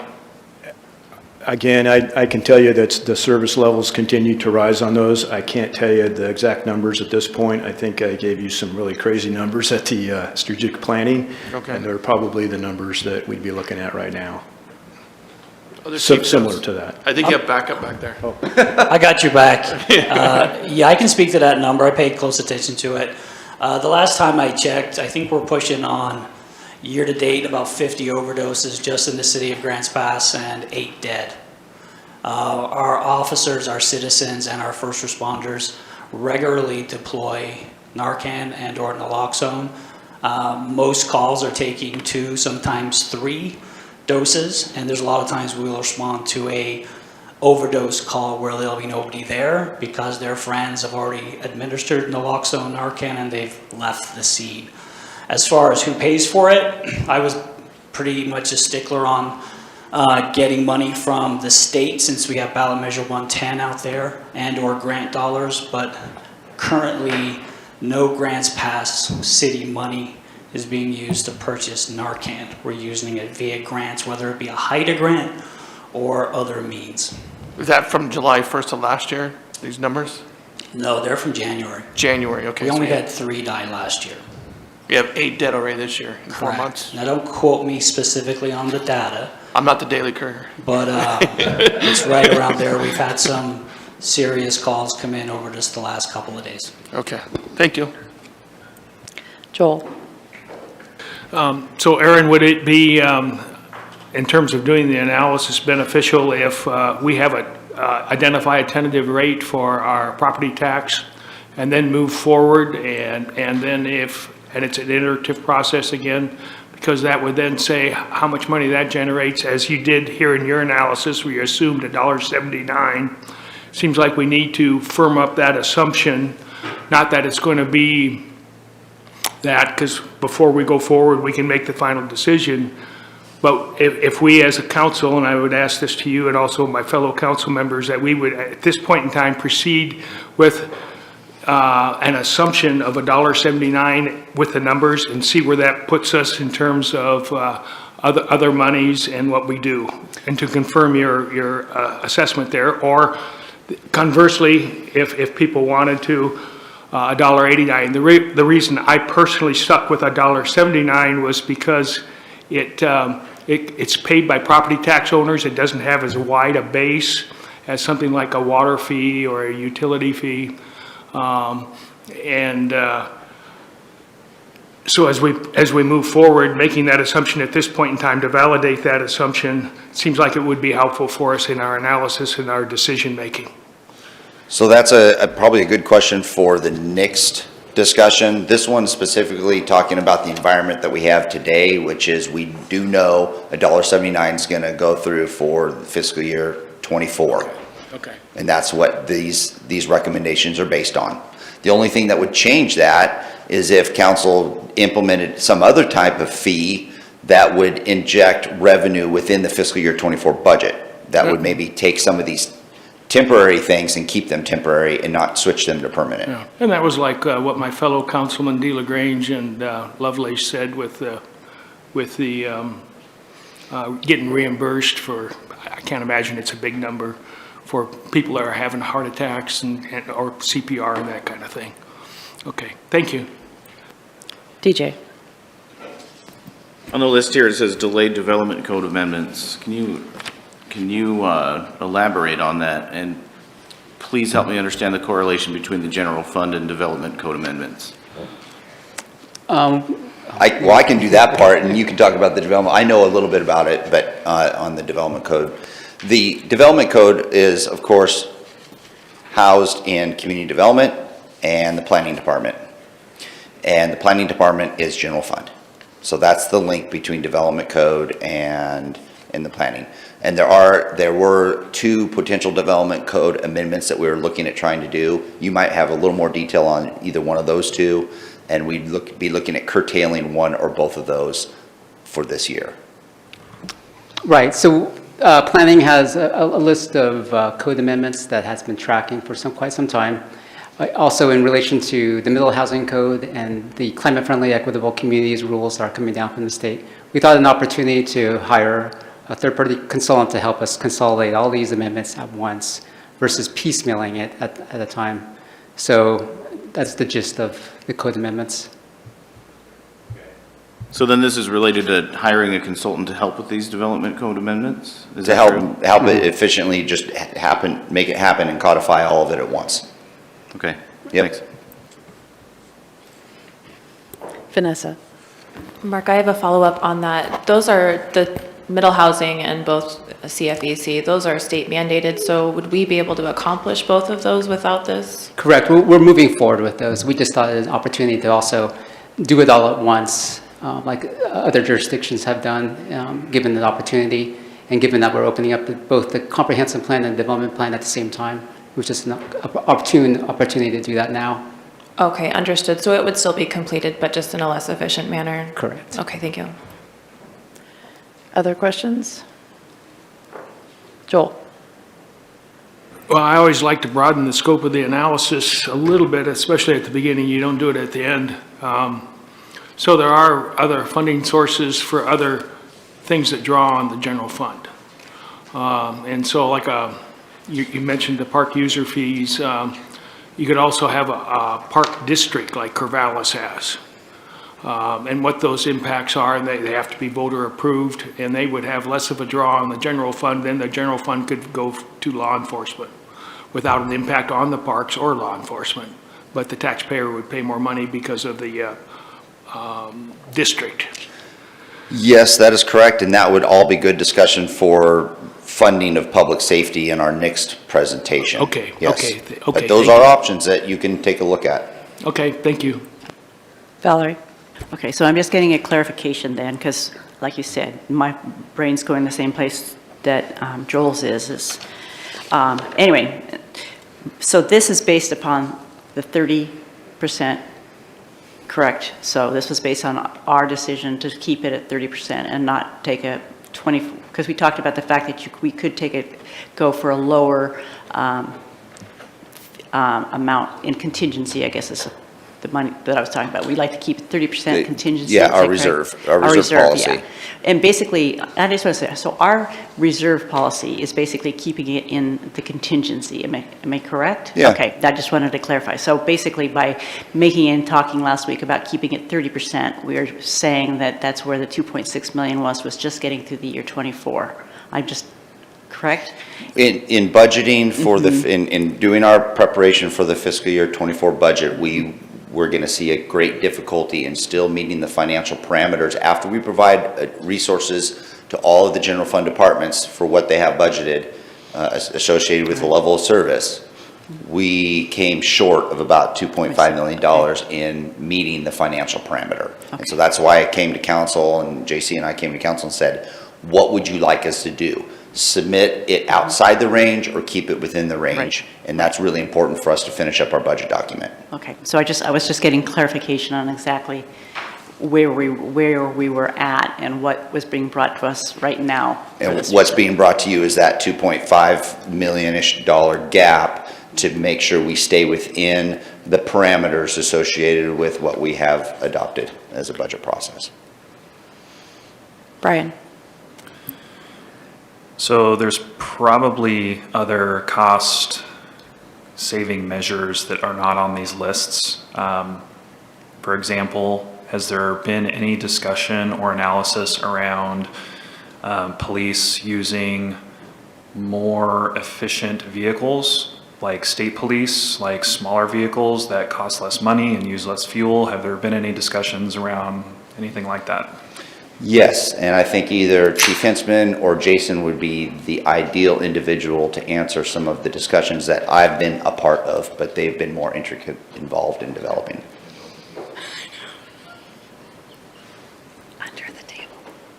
Easier to stand here.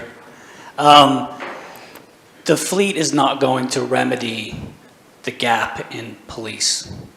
We can remedy, we can extend the fleet out even further. I kind of take you back to fiscal 21.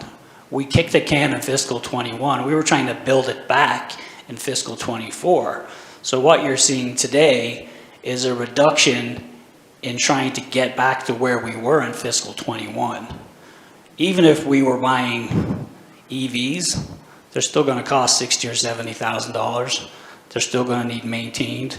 We don't have the infrastructure in place. I recently saw the Sustainable Energy Action Committee report. I think I said it correctly. And I'm absolutely happy to do feasibility studies and see where we need to go to be better stewards in our future. But for what we're facing currently, the fleet is the least of our worries. Hopefully that answered your question, and maybe Jason, if you can jump in. Yeah, so just actually going through some of our workers' comp and other things, we've actually seen a reduction in workers' comp claims from having to get from low to high. And so we're saving in other manners by going through these other vehicles as well.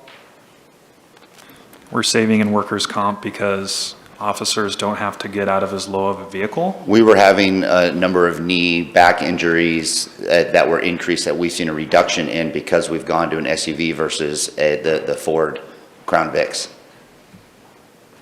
Wow, okay. Other questions? Vanessa? Chief Hensman, I was hoping to receive some clarification on what you said. You said that we were trying to get back to 2021. Was that pre or post our budget reductions of that year? I feel more part of the team when I'm up here versus in the back. So I think what I heard was fiscal 21, when we did the budget cut exercise. And as a reminder, police cut 5 people. We still haven't received them back. We actually got 1 police officer back, but we're back on the block again.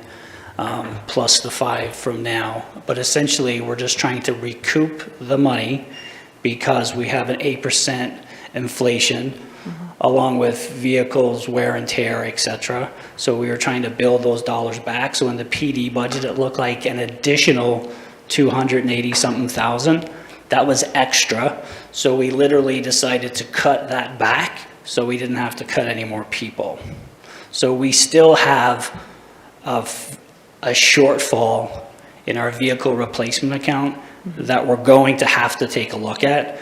So for example, when you idle vehicles for long periods of time, the oil is not getting to the gaskets the way it's supposed to as you would normally drive a vehicle. So we need to be incredibly diligent on simple things like, it might be 110 degrees out, but I need you to shut your vehicle off so we can get the most out of your vehicle, the extended life of that vehicle.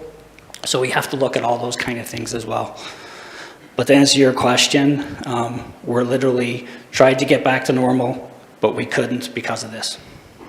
I think my confusion is stemming around, when you're saying that you're trying to get back to 2021, is it FY21 or is it the budget reduction exercise that we did in 21? That was FY21, so the budget reduction exercise. I believe it was for FY22 because it was completed in 2021.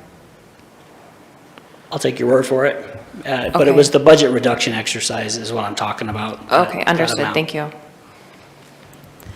Other questions? Joel? I just had a quick one. One of the things that I think is helpful to me, and I don't want to create extra work, so if it's useful, we can do it. I can accept it without it.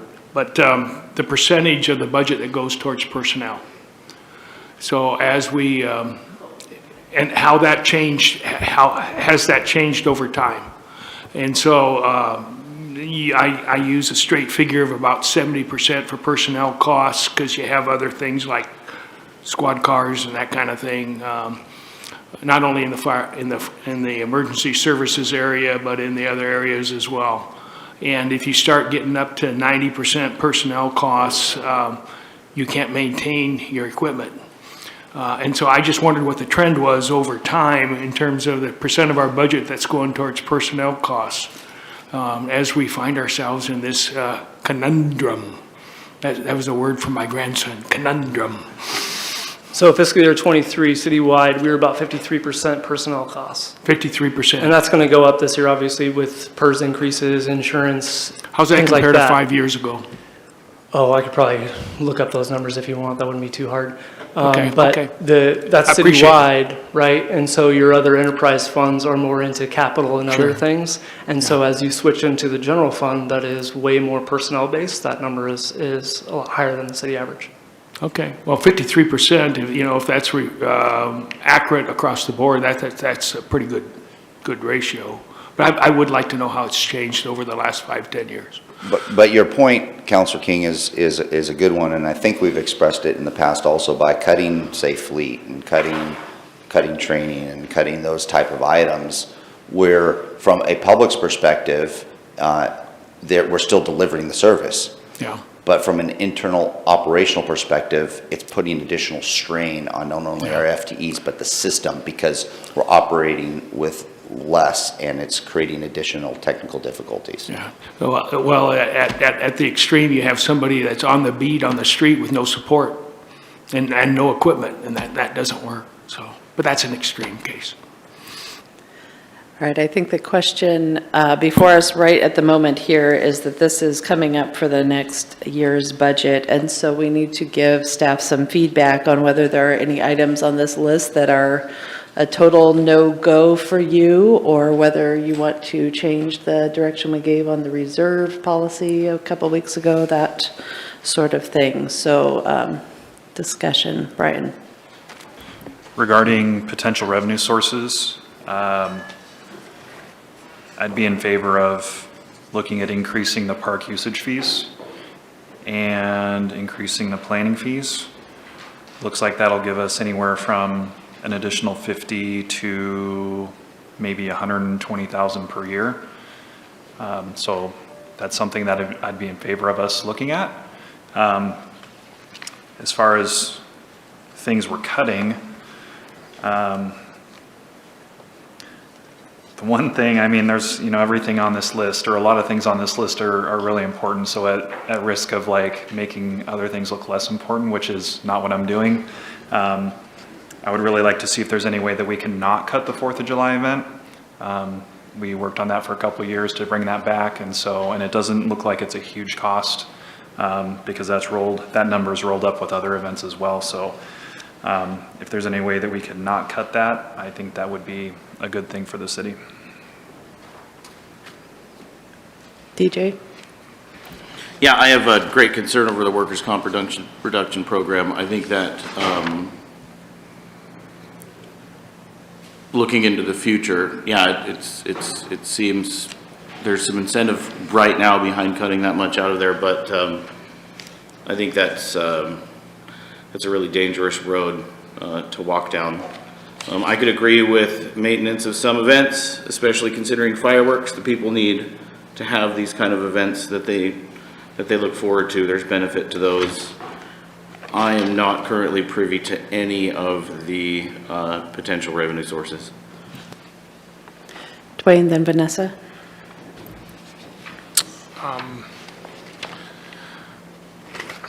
I'm just a little concerned about the cut of firefighters and police people due to the increase of things that are happening in our community and trying to keep our parks clean. And I would be more in favor of closing the caveman pool permanently for now, and if the people want to pay for it, they can put it on a levy. I just don't see that's a necessity. And I don't know, some of these things in the community development, I know they're nice to have, but we need to cut something down here, and then we need to cut it drastically. At, obviously it's at what, 2.6 or close to that $1 million, and I would say if we don't get a levy or something passed here soon, then we definitely have to make the people have to start seeing what it is that we're paying for, and if that means cuts in services, then that means we have no firefighter, police officers, but I'm willing to take at least a chance for at least the next year. Vanessa? The hard no's for me are the Hillcrest Fire Station closure and the reduction in crisis support services. Domestic violence is a serious issue in this community, and I hope that the council can get on board with that as well. Those are my two very hard no's. Valerie? Yeah, I'm kind of torn because I know for years I have tried to get out there because I feel that our number one job as a city is fire and police safety. And under the conditions that we're under right now, I really have a hard time letting those go. I certainly don't want to see the pool shut down, but I think a lot of those things are things or the fireworks, but I feel that those are the things that are the extras. And if we can't keep our people safe, then those things are the things that need to go. So I would be willing to go down and do the temporary, go beyond 30% and come down if it meant keeping the firefighters personally and police. And there's a part of me that's torn because a part of me wants the community to really understand what they're losing, and I'm afraid that if we prop it up again, they're not going to really see where we are truly at, because we are really truly at a very crisis point, and we have been trying to say it. We have been asking for a way out for the last 5 years that I've been on here. I fought hard to try to get increase in the levy, tried hard to get a fire district, tried hard to get a sales tax, just because I know I see this coming. And so until people actually see something, I think that they're going to just assume that it's going to be there. But I really hate to lose the fire and the police. And I would be willing, in order to provide those, to make a 1-year temporary and get out to sell the public on where we're really at one more time. Joel? So we previously agreed that we would look at at least as a first cut, no reduction in services, that we wouldn't increase services. And so that would be very similar to what Vanessa said in terms of not having those cuts at this point in time. We can always go back if we need to and do that. The other thing I'm thinking is, you know, to go below 30%, that's a slippery slope. And I don't think that should be considered because we need to make those tough decisions today, and we don't need to be looking at 5 years from now a city that's bankrupt. Not that I want to even use the word or focus on that, but because that's we're a long ways away from that, but we don't want to start on our path towards that. And so I think we need to keep it above 30%. I have a question for Chief Larkin that I apologize I didn't ask earlier, but regarding the Hillcrest Station, would closing a station help achieve any of the other maybe goals of the fire department, such as adding 3 to an engine? Or would that cutting 3 positions and closing the station just kind of keep us where we're at, but with 2 stations? Well, it's going to keep our staffing level will obviously drop down by 3 for the entire department, but we will move whatever resources that are at Hillcrest in the form of personnel especially down to Parkway. So it'll give us a little bit more depth at Parkway, which is why I think we might be able to change our deployment a little bit, relating back to the smaller response type vehicle for non-emergent calls, having someone still at the station to bring the engine if that was necessary. There will be times we can do that. It's not something I can say we'll count on, because one of the bigger concerns we're going into would be considered the higher vacation times of our personnel, plus we're going into the higher activity times for our fire department. So it's going to be all those types of pressures that are going to keep us from kind of getting to that level of staffing. Okay, but on a daily basis, you'd be running 2 apparatus instead of 3, so it might help That's relieve correct. a little of the pressure you're facing now. Yes, whenever we have those other issues not addressed, we will have additional help there at Parkway especially. Okay, thank you. Council, Brian. You don't have to get up, Chief, but I just had one question. Does Redwood Station have the fewest number of calls of the 3 stations?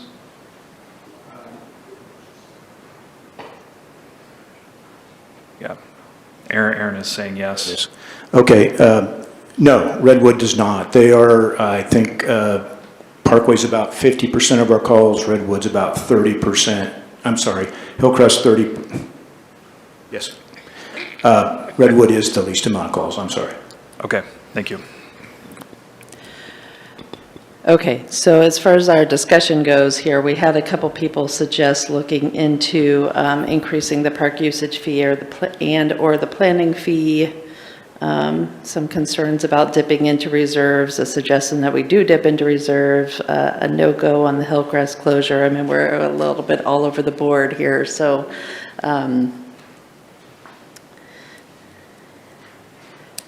I kind of get the sense that among the majority of you, there maybe isn't anything that's like an absolute no on this list. Is that Joel? Well, there is for me on the 30%. I would be voting no on that, just because I don't think that sets a good course for the future, and next it just delays the decisions, the tough decisions. Sure. Well, the suggestions that we've just gone over here today are the cuts or added revenue we would have to bring in to maintain that 30% reserve. Brian? It would have been nice if we had those Excel spreadsheets that we had a couple years ago where we worked through as a council line by line. I think that would have been a very productive activity to engage in today. And I forgot to say before, I'm also a hard no on closing Hillcrest.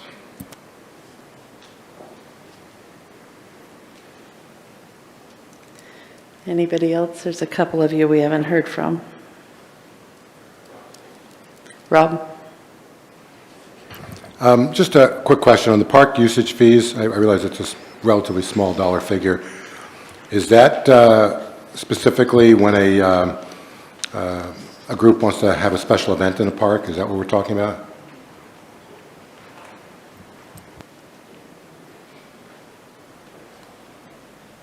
So the fees we looked at for this variation of park user fees was our field use fees for when groups are reserving baseball fields, soccer fields, things along those nature, and our shelter fees. So when people are reserving like the Trevilian Pavilion or Bank of America shelter down at Reinhardt.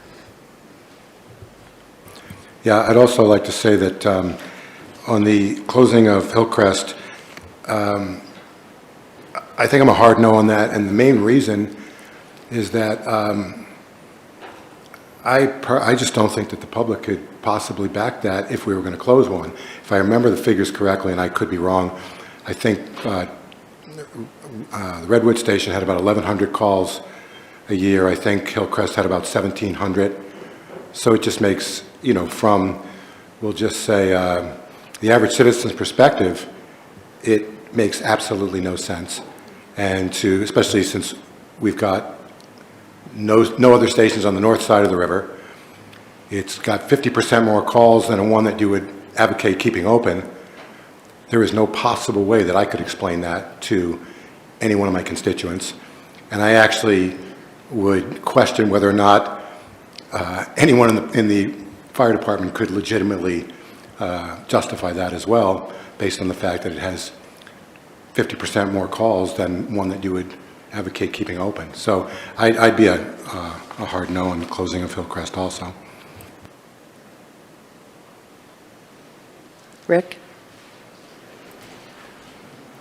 JC, is this a time when we can ask questions what it would take to raise some money? We have to raise this money quick because this is for the budget starting in July, so. So it's showing the Hillcrest Fire Station is $258,000. If we were to put a fee, additional fee on the water bill, what would that fee look like to cover that amount? So that is the next part of the potential presentation. Just know the more complicated you want to potentially make the fee, the harder it is for us to implement and get that fee going out and billing that to the community. Okay, thank you.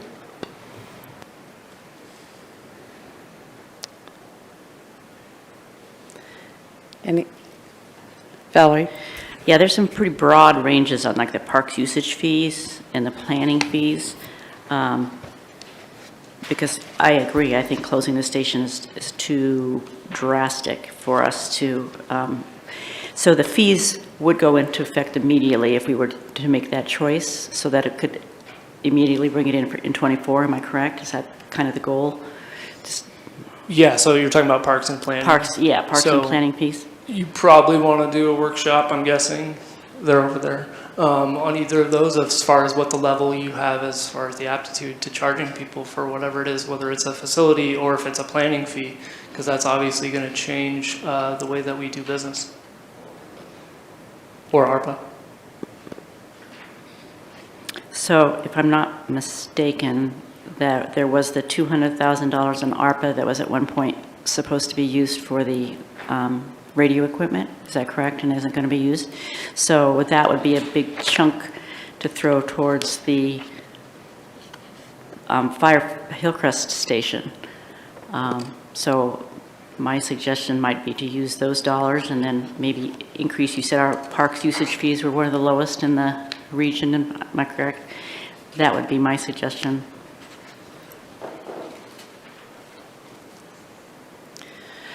Okay, I guess I have a question regarding the Hillcrest potential closure. Several of you indicated that you wouldn't want to do that. Is that you would not want to close a station, or as Rob indicated, that particular station would be harder to justify than the Redwood station?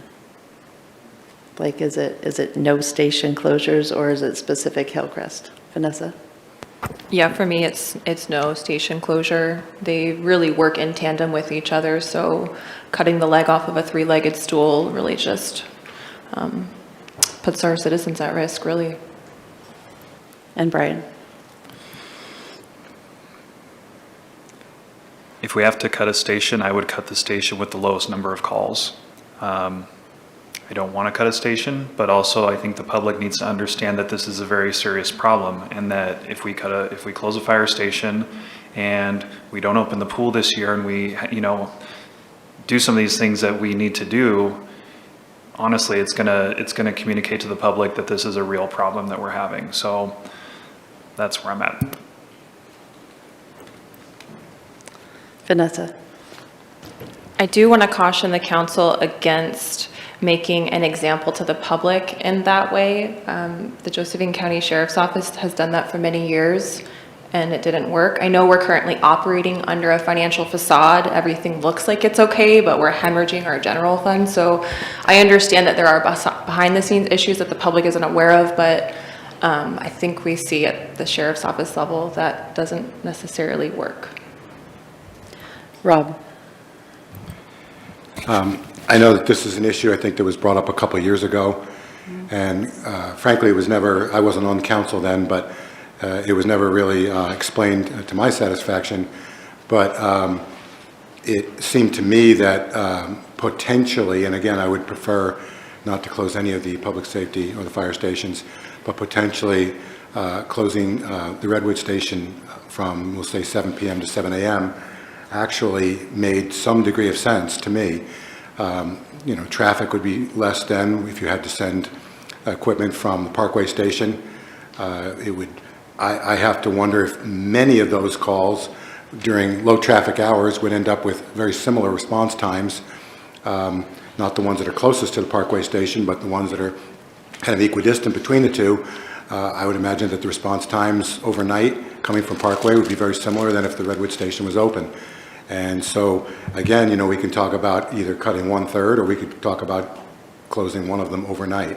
So that hasn't been brought up today, and I know, again, it was, I think, discussed in 2019 or 20, and I don't really believe there was a really solid logic that dissuaded council at that time from furthering that discussion.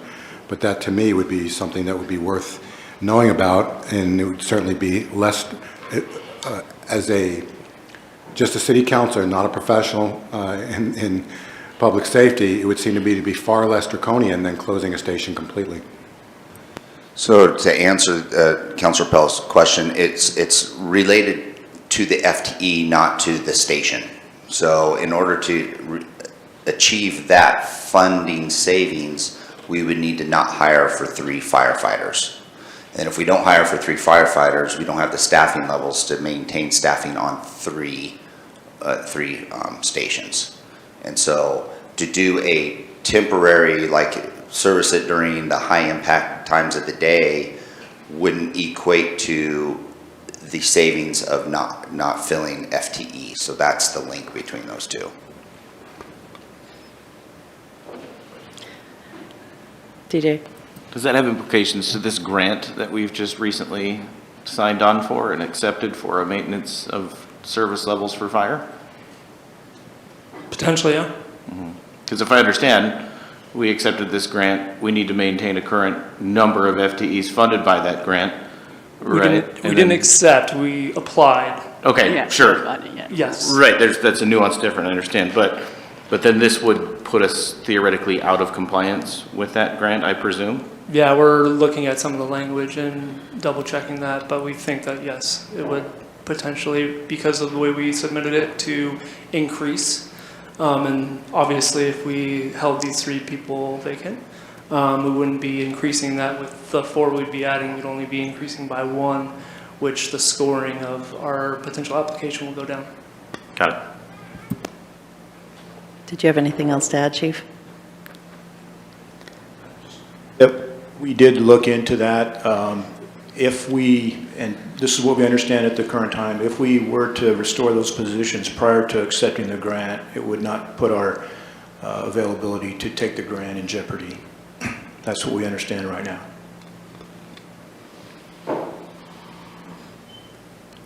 Brian? Well, just to clarify, isn't there language in the grant that says there's like an exception if the city comes under financial duress or something of that nature? Correct, yes, there would be, if there was a financial situation, we had accepted the grant, we could apply for a waiver and use that as a way to get out of the grant itself. Out of the grant or out of losing the grant? Well, we would be able to then not accept the grant or the funding and it wouldn't put us in a position of having to reimburse those funds. So if we were going to have to reduce our workforce after we accepted the grant, we would have to request a waiver prior to not, accepting it any further.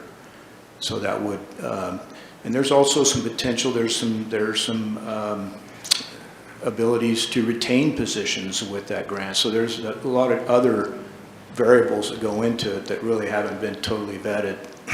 Okay, thanks. Did you still have something, Val? Okay. Well, I guess overall what I'm hearing for now is that council is not comfortable using reserves, and that overall this plan is what we're looking at to move forward. I think we're going to have to use some sort of matrix if we want to figure out whether there's consensus on individual items. To help maybe facilitate, I've heard maybe more than 1, 2, 3, that Hillcrest they don't want to have shut down, which means we maintain the 3 FTE, which is a number representing $258,000. We are relatively time sensitive. I want to make sure we have a good budget process this year. I guess the easiest thing would be for us to try to come to you with policy changes on whatever revenues to help make up something, but then also take, say, some ARPA dollars, one-time ARPA dollars for this year, and backfill the items that are a no-go on this. And then I think we can move forward with the budget if that would be something council And would be here comfortable with. council suggests that. I heard 3 people speak up in support of no Hillcrest closure, and 2 of them said that if it were Redwood, they might feel differently. So I think that the 3 FTE stands, and maybe we look at how to negotiate that within the fire department, would be what I heard. Dwayne? I would like to keep firefighters, police officers, make the rest of the cuts, and send this back to staff and find some more cuts somewhere else. That's where I'm looking. I don't want to lose firefighters, police officers, and come back to us next week with Monday and with some more cuts. We're telling you what we want. We want firefighters, police officers. Someone else has to be cut. This was the cut without actually looking at patrol, detectives, additional firefighters. We don't have any other areas to cut. We'd be looking at, I guess, with police and fire being the larger of the 4 departments we're talking about, we'd be looking at parks personnel or planning personnel also for FTE reduction. But we're truly in a point where we're looking at FTE reductions and anything above and beyond already the FTE reductions that have been proposed here today. Rick? I guess I would like to see the presentation on what our options are for different sources of revenue, including additional fee on the water bill, to if we want to go forward with supporting some of these positions without additional cuts. Yeah, I think we have heard a number of requests to look at additional revenues. I'm not sure why this is coming to us right on the verge of budget season instead of starting it in January, but here we are. I don't know, council, you want a matrix to talk about this next week? Would that be helpful? Okay, we're just a little too all over the board, but I think bottom line, most people aren't comfortable dipping into reserves. Brian? It would be a lot easier to work through this with the matrix. Really wish we had it today. So let's have it next Monday. Yeah, we're going to have to come back at this again where you have to get to our discussion of the larger public safety funding issue still.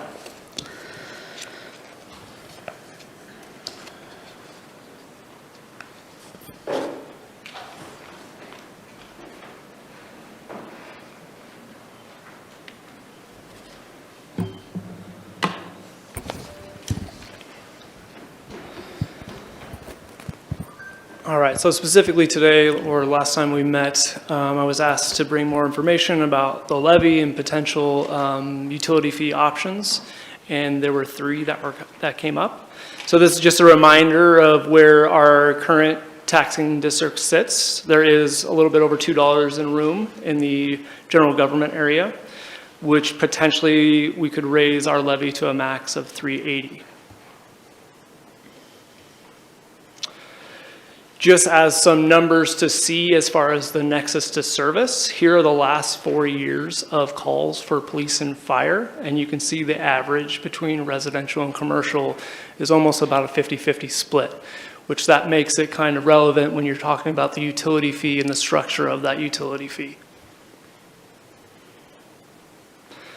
So again, there's 3 different rate structures that I was asked to bring back. Transportation is the recommended, and that's also the methodology that was used for the old jail fee. In the last discussion as well, John Gallardi brought up per account, and I brought that information today as well. And then also I suggested water meter size because a lot of other cities use water meter size as a potential for their public safety fees as well. So in front of you, I have a packet of things, and it's on large pieces of paper so you can potentially read it and not be super tiny. I'm going to go over what these look like. So there's 3 different rate structures. They have a rate, code description, and corresponding the accounts that match up with those rates. A monthly and annual associated revenue. I have about 12 different packages here, so a 1 through 10, and also a 15 and a $20 million package, just to show the relevance of a very large funding source. I removed the 3% and put back a 2% delinquency call while adding a potential utility fee assistance. So in all the other funds, we have a utility fee assistance for potential people who can't make payments. And so we would be potentially reducing that delinquency by adding more of a fee for the utility assistance. There is the customer service direct charges. So that is the utility billing specialist that would be performing the work. There's net general fund revenues. And then on the left-hand side, you'll see the residential versus commercial residential revenue percentages. And I'll go over this a little bit here. And again, I'm just kind of giving you the breakdown of what we're looking at. The matrices, there's a levy on the left side. It is in association with the fiscal year 25 revenues. It has the levy rate and approximate levy revenues for that rate. And then the highlighted blue line of the current levy of $1.79. And then the very bottom of that levy rate is the potential general government maximum. There's public safety utility fees on the top of that matrix, and then the most common rate and rate description, and then the associated net general fund revenues. And then in the middle of that is the combined revenue source. So at the top, you'll see if a potential rate structure and the most common occurrence of that rate structure, and the funding, and then on the left would be the revenue. And as you go down and look across, you'll see the green kind of squares pop out at you. That is the potential estimation that we brought up of the $14.5 million average. And so you can kind of do a slide back and forth between where you feel comfortable potentially. So I'm going to start on the transportation rate structure, which is the recommended one. So as a note, similar to the terms of the transportation utility fee, school districts, facilities, county governments, city governments, and special districts formed under Oregon law, as local government would be exempt from paying the fee provided facilities owned by these agencies are used for government purposes. And so this would just match the current ordinance on the transportation. The first one I'll go through is the one that's got the kind of yellowish color at the top. It's the transportation public safety rate structure. You can see I highlighted the most common rate, which is single-family residential in the transportation. And you could see the number of accounts and the number of factors. And at $1 million, looking at potentially a $3.39 for single-family residential. And you can see, based on the other charges here, how those change. And as I kind of scroll over here to the left, you'll see that the breakdown between residential revenue percentage and commercial is about a 60-40, which is pretty close to the nexus of the potential service calls. From those rates, between $1 million and $20 million. At the top of your matrix, you'll see those net utility fee revenues. And then on the left side is the levy revenues at different rates and what that approximately levy revenue would be.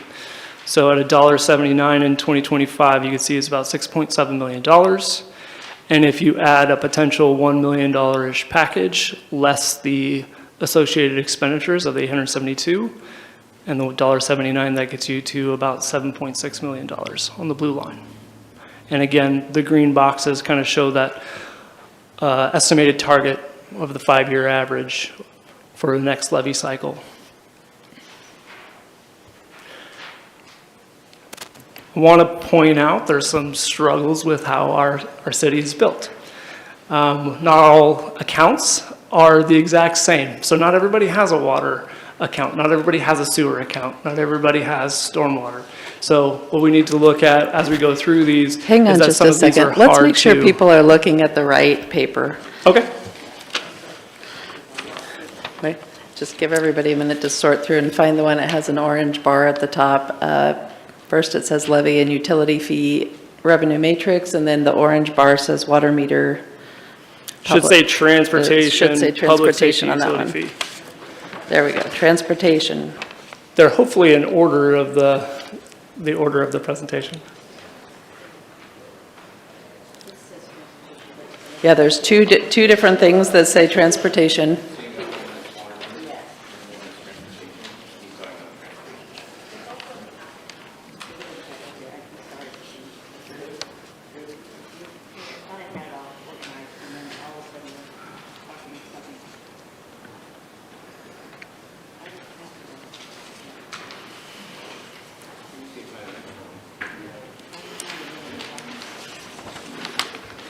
I got an extra one up here. I've got,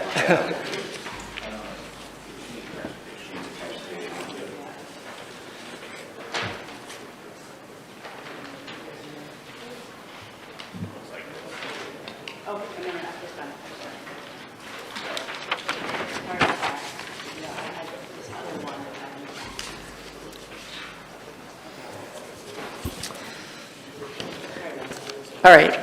So let me Everybody go have- back to go forward maybe to catch everybody Yep. all on the same Okay, so page. start off with the one with the highlighted yellow. Yep, and it'll have a yellow box on it, which is the same note as I just read, which is this note right here.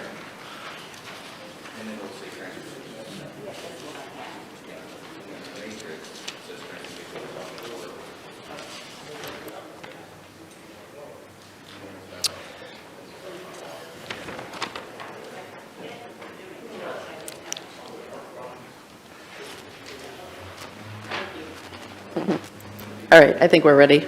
All right, just to go backwards to go forwards. So there are different rate code descriptions. So in the transportation fee model, there are different charges based on the type of property in which you have. And so you have a lower charge for elderly care facilities, mobile home parks, and then so on and so forth, and then single-family residential, and then multifamily, and then down through commercial. As you move to the right, there is at the approximate $1 million rate structure, there's the potential per month charge per factor. Now, the per factor is kind of important too, in the sense that in an apartment complex that has 10 units would be charged a factor of 10. So that second to last column is the total monthly for each of those rates, and then the total annually. So taking the monthly, multiplying by 12. And then as you move down, there is the reduction in revenues for potential 2% delinquency, and then your utility assistance, and then your customer service charges to the general fund to build these. And then off to the left here, there is the small little percentages here of the residential versus commercial revenue breakdown, which for this structure is 60-40. I think we may have a couple questions. Vanessa, do you have something? I do. Is that factor of 10, is that factored into the rate structure as provided? Yeah, so there's 1,200 multifamily residential accounts. And then off that 1,200, there's 4,600 approximately factors. So it is included in there. Okay, thank you. Joel? I just wondered what was an example of a commercial G or a commercial H enterprise? So those are going to be the H, I believe, are the 2 hospitals or 2 hospital connections. And there's also Fred Meyer and Walmart. Okay, thank you. Any other questions right now? All right, continue on. So from that rate structure, you get to the matrix. And so I just put the most common fee just to relate it to, in the first $1 million package, a $3.39 single-family residential rate equates to approximately the $872,000 in net revenues. And then you can add those to the approximate levy revenues at the various rates. So you could decrease the potential levy if you wanted to. And so this is that breakdown of coming up with whatever you're comfortable via either the levy and or utility fee together. And that's what the green boxes are supposed to highlight, as well as going back to the potential estimated $14.5 million continuation of services that we had talked about previously. TJ? Yeah, so just clarifying, you look at levy at 226.44, go over there to get 14.26 million, it's gonna manifest to $20.30 utility fee, correct? Yep. So everybody kind of, okay, good. Yep.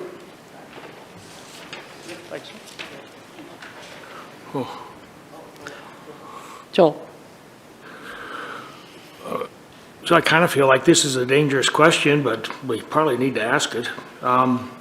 So if you have an offset in the water bill, and it's $2 to $4, it looks like the ones that have less than $4 increase per million, or let's say you had 2 million, because we probably needed it 2 million, so those that are less than 2 million would have no increase in their water bill at all, given those assumptions.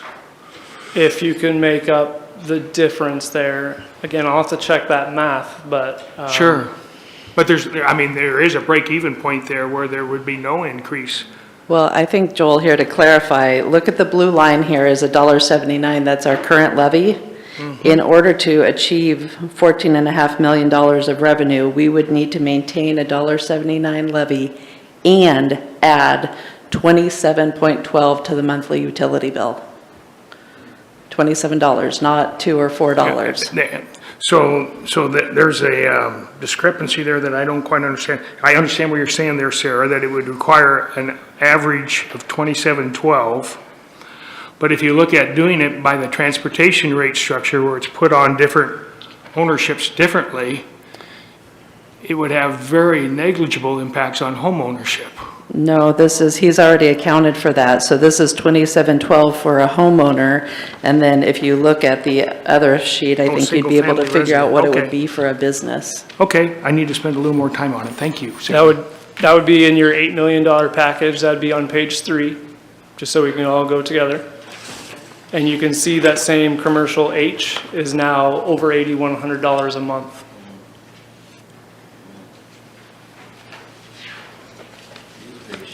Brian? So just to distill this down, if we stay at the current levy rate with this model, homeowners we're gonna need to do a $27 a month fee for homeowners and approximately $90 a month for businesses in commercial A. Say that, let me just make sure I'm following. So under the 8 million rate structure, which is what we're shooting for, 27 a month for residential, 90 a month for commercial. That is correct, commercial Okay. Commercial A, yeah, which is by far the largest group of commercial. That is Okay, correct. thank you. Does everybody understand where we're at so far? Okay, go ahead, Rob. So commercial A, examples of commercial A is what? I'm gonna have to rely on Kimberly back here.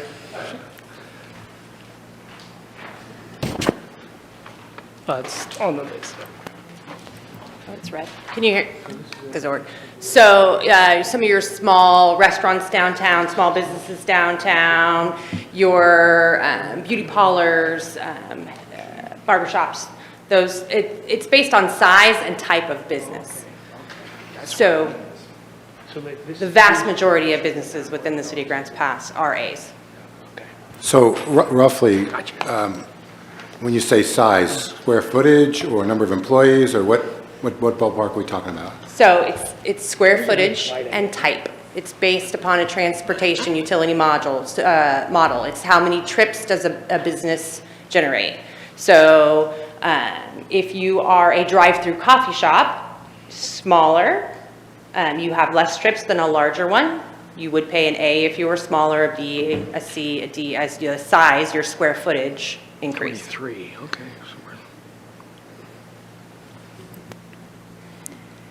Any other questions right now? All right, continue on. Okay, so that's the transportation model. The per account rate structure. So as a note, we use the transportation model accounts used as a starting basis for calculation, as they are all within the city limits. Approximately 70 city, county, school district, federal, et cetera, that are not included in that calculation. Factors are not included as they are one account. So I'm going to say this and I'm going to repeat myself because this is kind of confusing. It's just based on how we are set up and how our properties kind of all tie together. So factors are not included as they are one account. Factors add to the account score if an apartment within an apartment complex equals the same weight as a business and or a building that has multiple businesses where each business, not account, equals a single family residential apartment, business, etc. What that means is we have some unique circumstances out there where we have 1 meter or 1 account and 4 businesses underneath that. Or we even have 1 meter and 10 residential homes underneath that. We have Hang on, 1 JC, meter. just to make sure everyone understands, we've just switched models. So now you're looking at the per account model instead of the transportation model. That is correct, thank you. So this is all about preference too, and so as we go through and you want to explore this, we would need to define, I guess, more of the terms of what you consider per account and equating that equally. So do you view a Walmart equaling the exact same as an apartment? That's more or less the question about going through this. So as you go through the same rate structure, and this one's got kind of a salmonish color at the top for the per account public safety rate structure. I went off the account numbers and not the factors. And at $1 million, you're looking at about $6.19 per account. The residential to commercial split of revenues is 91% to 9%. And then again, same delinquency, utility assistant, and customer service direct charges. They get you almost approximately to the same number. And in your 4 pages, there's various packages as you go up. The $6.19 is spread out evenly over every account. And so that changes the structure, and obviously that changes the nexus to service level as well. So whereas the transportation was closer to that 50-50 is what we're seeing in residential to commercial calls for public safety, this one is 91% residential.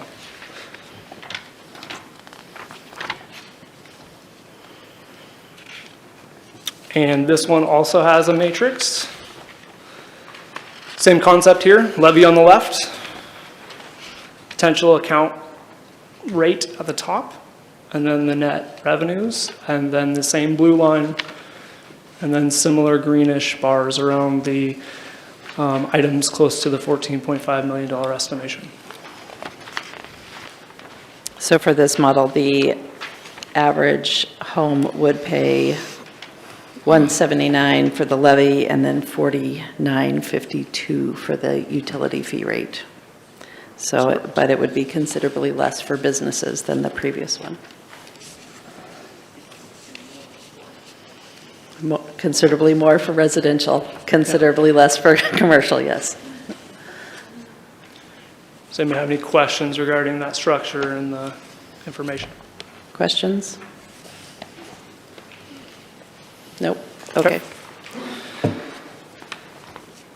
So the next is water meter rate size or rate structure. There are approximately 2,400 accounts with sewer, but not water services. That makes us unique. Not a lot of other communities have that many people on well water. We also have some accounts out there that don't have water and sewer city connections as well. And so we would need to navigate how we come up with those people as well. But this is a generic estimation. Other jurisdictions with no water meter use a meter equivalent as the smallest rate code, or they just equal that to a 3/4 inch meter charge.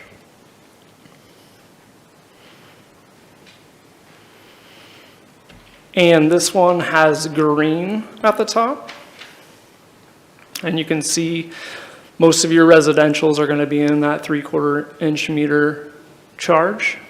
We do have some residential in the 1 inch and 1.5 based on, like I said, there's some unique circumstances out there where there's 1 water meter and 10 houses on that water meter. But generically speaking, at $1 million, you're looking at $5.44 for a 3/4 inch meter charge. The residential to commercial revenue percentage breakdown is 84 to about 16%.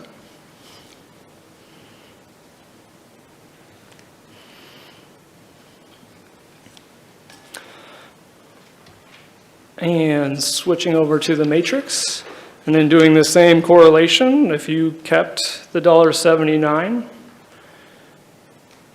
your 3/4 inch meter charge would be about $43.52.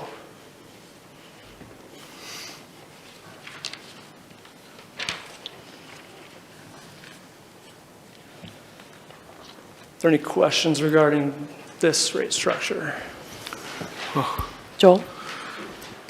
So if I understand this correctly, the transportation rate structure has the least impact on homeowners and the greatest impact on commercial. Yes, of the three. Okay, thank you. Any other questions? Brian? So I'm just kind of inferring from these tables that if council decided to proceed with a levy only and without a utility fee, that we would be looking at a rate of around $3.60. Is that right? Okay, thank you. It's probably closer to the 380 as a maximum, because you want to look all the way to the left and not in the middle as the one. Does that make sense? So with 0 utility fee, it's actually the 380, which would get you about $14.2 million. Other questions?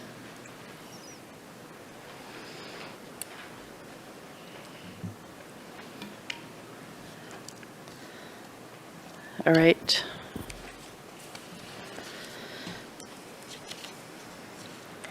Where to go from here? You don't have questions? Do you want to talk about this? DJ? So first and foremost, JC, you've done a fantastic job in presenting this information. I can't imagine it being presented any better than this, right? So thank you very much. This is entirely clear in my opinion. So going from that, the transportation model is the only one that makes sense if we want to capture level of service per unit cost, right? You get more calls for service, you pay more. That's the model that I think represents this the best. I don't think the unit or meter size rate really captures that. And if we're looking for an equity of level of service per usage, the transportation model is what I've boiled down to if we're going to go into this direction. So that's my initial comment. Anybody else? Joel? Well, I'd just add to what DJ said, that's the same way we did it last time. That's my understanding. The city did it last time when they did the jail levy. So that does make the most sense then and now. Dwayne? I would agree that the other two they're a hard no for me, and I'm not saying I'm voting for any of them yet, but I'm just saying the other two are a hard no for me, and only one makes sense, and I think that'll come down to a vote or what we're gonna do, yeah.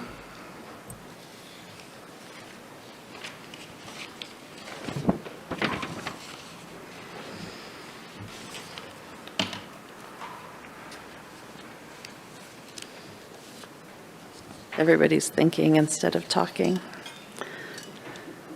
All right, Brian? Well, I just agree with Dwayne that of these three options for instituting a utility fee, the transportation model is certainly the most equitable. Does anybody want to entertain a discussion about whether you would pursue the levy at 179 or look at a different amount? Brian? Well, we've never had a utility fee before to cover public safety. So this is kind of a big deal. I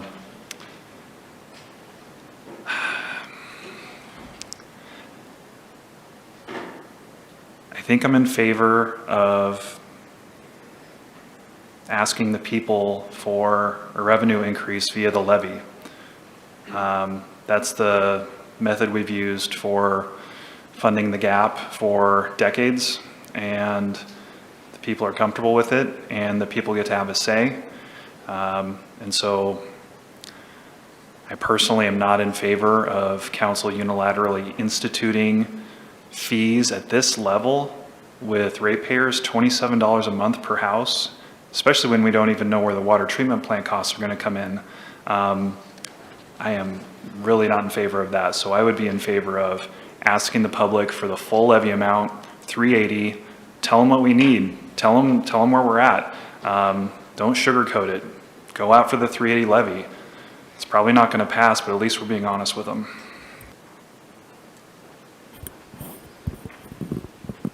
Anybody else?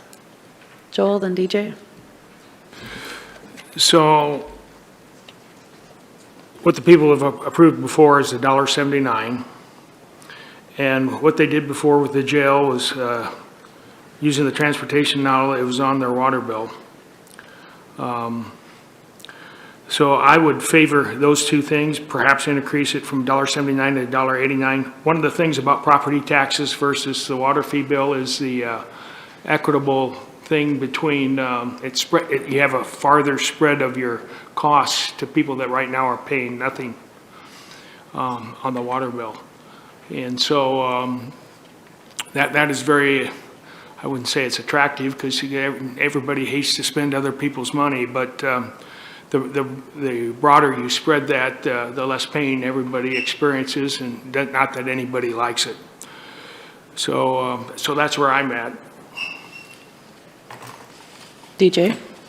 Sure, I'm not going to be able to give a decision today by any means, but one of the reasons why this is so comprehensive is you can get away from 14 and a half. Yes, they're neatly highlighted, and you can look at what that would be per levy, but there are a lot of numbers here, and maybe 14 and a half isn't the number. I'm even more established into 16 and a half isn't the number. But you can use this graph to find out where is it that you want to be for levy and utility fee. I can't even really establish a position now, but given the information, it should get me to a decision. Fair enough. Anybody else? All right. Mayor, if I may, I want to add just one thing to that. Okay. So just because I put these rates at the top here, you don't have to strictly go with those. So generically speaking, if you said like $15 was your max of what your single-family residential wanted to be, then I can go and recalculate all of the rates too. So if you're kind of in between some of these as well, we could potentially back into that. So like at the $15 mark, right, you're in between the $4 and $5-ish million package, which is far less than the gap that we have right now. And so either way, I think there's a justification that you can make that doesn't have to be the exact number that's on the top of the page right here.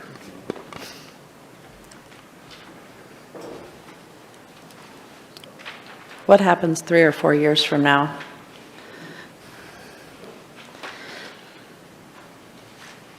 I wish I knew the answer to that question. Pull out the magic ball. I mean, obviously, the last 15 years, we haven't seen PERS rates slow down. Medical insurance is another thing, right? And that's not unique to government. That's everywhere. So Again, I think we're going to have an increase in expenditures. What that looks like, I can't tell you. Currently, we're at over 6% inflation still. So hopefully that comes down. But again, I can't necessarily predict that. And I guess if we were to max out the levy rate, then that doesn't leave room for anybody else to add in, is that correct? That is correct, and if somebody does add in, both of those rates potentially become under compression first as the levy. So let's say somebody gets a permanent rate increase somehow, the 380 would be compressed first, so anybody on a levy would be the first to be reduced. Is the jail levy included in that? I think you gave us the list a week or two ago. And I'd have to look at the list again. Okay. Dwayne? I just wanted to say one thing is we always talk about housing and cost of housing. So when you go to buy a home, they calculate your property tax into that. So when we raise the property tax, we're pushing more people out of housing here. So I'm just going to let you know that. So the cost for the people you just made it harder for people to get into the housing. So when your finance person goes to apply for a loan, if it was $2,500, now it's $3,500. They just lost $1,000 of buying power. So that's one of the downsides of having a levy.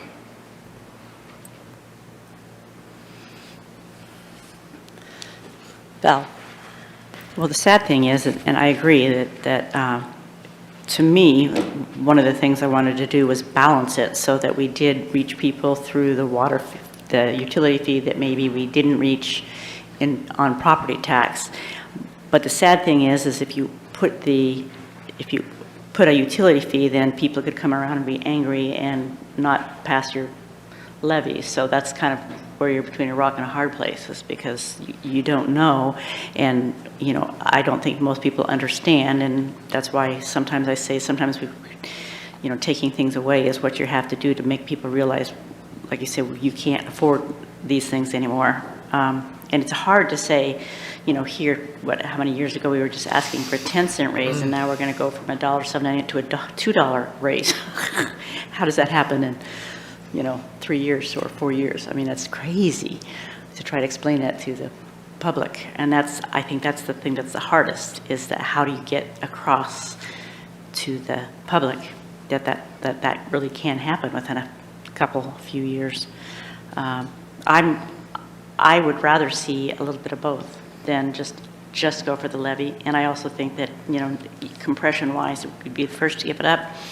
I think the reality of it is that a public safety utility fee is just a reality anywhere you go. So I'd like to see both.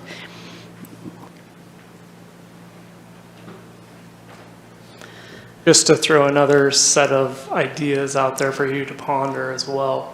You could do a rate escalation to get you up to a certain rate as well. So let's say you wanted to do $15, but you didn't want to do it all at once. You could do $3 over the next 5 years to get you to $15. And with the rate escalation, one of the things that may be considered is you're trying to hit the mark for today. And I know that's difficult at whatever that mark is, but you've already had a discussion about the future. And one of the things from a political perspective that you may want to consider is, by hitting the mark today, does that mean 2 or 3 years from now you're going to be having the same discussion? Or do we try to build into that through some kind of stair-stepping that may be required or may not be required, so you're not changing the goalpost and the expectations of what you're asking of the community? I guess that is my question when I ask what happens in the future. So if we were to implement some sort of fee and levy renewal at whatever rate for 3 years, we're obviously looking at cutting $2.5 million from our budget today. Are we looking at that again 3 years from now? Like JC said, it's Are we tough to looking at say, it but next year? we definitely could be. And I think council has a good track record of say for instance, 5 years ago when we said we were going to do 5 years of water rates and we're going to increase them, and we actually stopped the last 2 years and didn't implement that because we had some additional revenues, but that was all before the inflation hit, and we could have used that now. But the point is, council did make a decision of, oh, look, we got some additional revenue, we do not need that. Even though we said we were going to, we stopped that. So I think keeping along the spirit of that, that would be something you may want to consider to try to eliminate the issue that you're talking about, Mayor, of 2 years from now, 3 years from now, we're already talking about another 2.6 million deficit that we have to deal with. Brian? This is slightly off topic, but certainly related. Jason, when are we going to hear back on those cost reduction measures for the water treatment plant?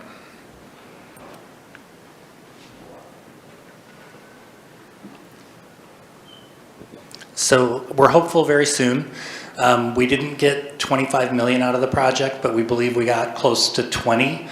Right now, the design team has to go back and, I can't believe I'm gonna say this, rework a lot of what they've worked so that they can come up with an accurate cost. The changes that we came up with that hopefully we'll be presenting to you, I was gonna add it to the list to be scheduled here on the back of the sheet today, is long, and it's going to require some careful consideration by council on whether they want to choose those.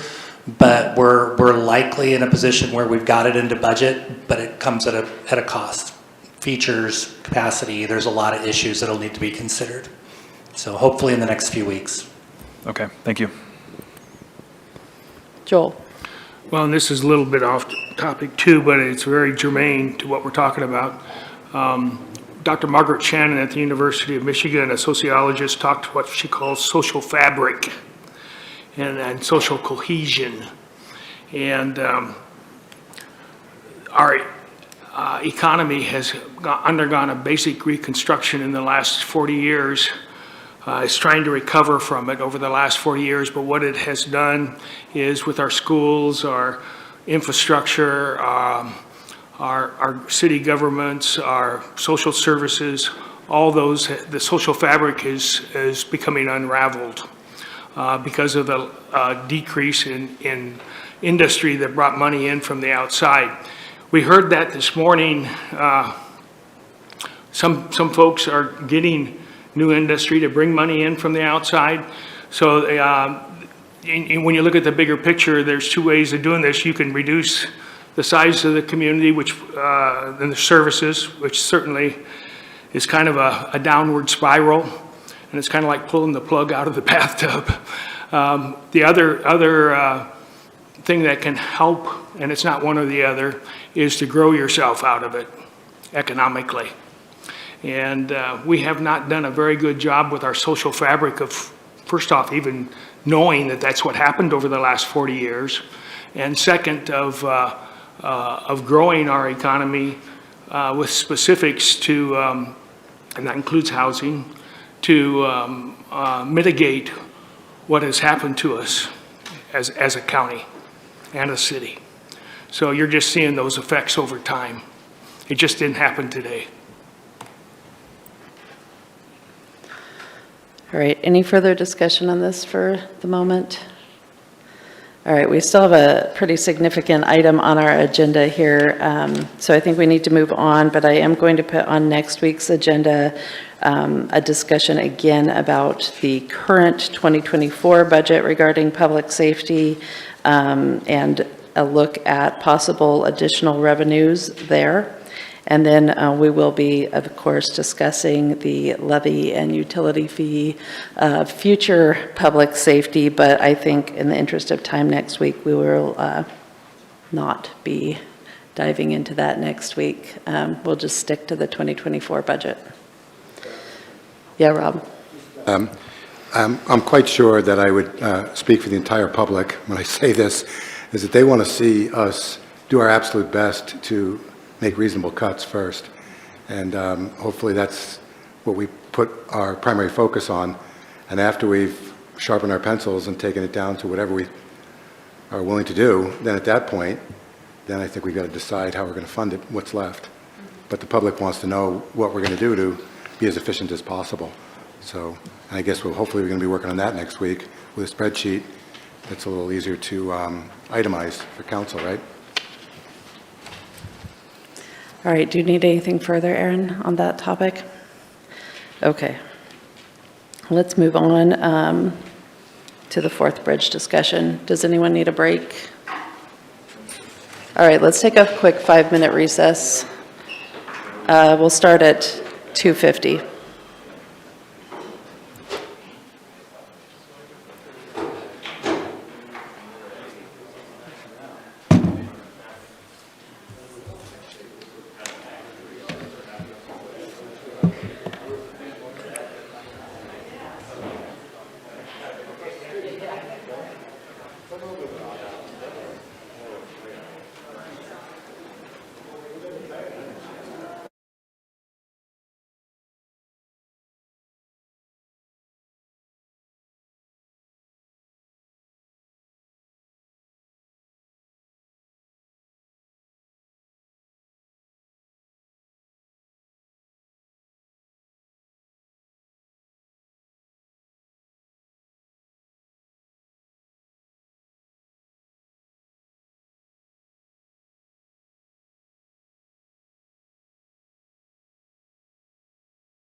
fun Yeah. things. I have found that there's not a lot of topics besides transportation analysis and long-range planning that clear a room faster.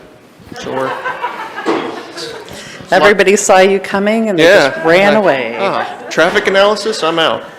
No, I think they're just 3 hours into a meeting and ready to take a break. All right, we got a couple people filtering back. There's Joel.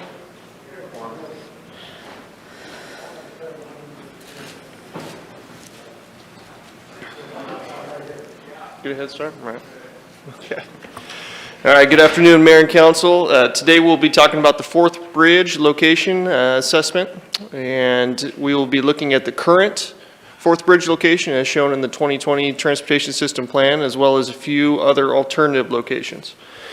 Relationship to council goals is to maintain, operate, and expand our infrastructure, and an emphasis on planning for the long-range infrastructure today. So the 2020 Transportation System Plan evaluated 4 different locations for the Fourth Bridge when we completed that work through the 2018 through 2020 period. And what it did was it projected traffic growth for the next 20 years to the year 2040. The 4 locations were the Allen Creek to Lincoln Road connection, a Leonard Road to Lower River Road connection, Oak Street to Ringette, and Rogue Drive to Hamilton Lane.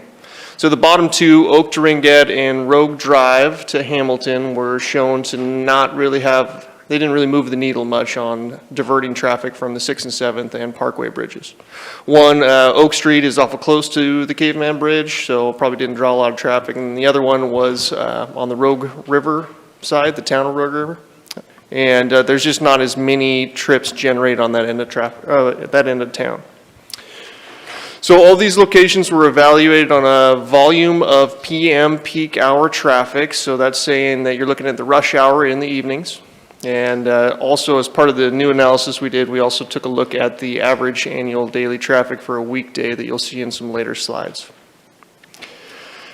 So I think every government organization has to have a cool acronym. So the Transportation Planning and Analysis Unit is TPAL, unfortunately not spelled the cool way, but they're TPAL. And ODOT TPAL, they hold all of the traffic model data throughout the state, and we're currently trying to upgrade it. But either way, they are the keepers of the traffic analysis software and models.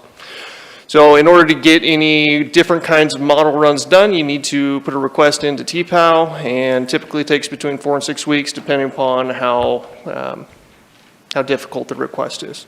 So staff, with the help of our transportation consultant, has reached out to ODOT and has us in the queue to get that work done, but there wasn't enough time between 2 weeks ago and today to get that data. So it'll be an option later on that we can, I can come back and show you what that looks like. The information provided in this presentation is based on the 2020 Transportation System Planning effort and also the 2045 Southern Oregon activity-based model. Council at the last meeting indicated an interest in looking at some of the bridge locations in the Redwood area. And also there was some interest in whether or not West Park Street, that connection had much of a difference on the South Y, as well as diverting traffic from the existing bridges. So we'll be looking at that. Specifically, when we asked TPAL to take a look at some of the data, it was to eliminate the West Park Street approach connection and see what that did to the Fourth Bridge at the current location. So for this, I picked 2 alternatives in the Redwood area, and we'll get into those here in a bit.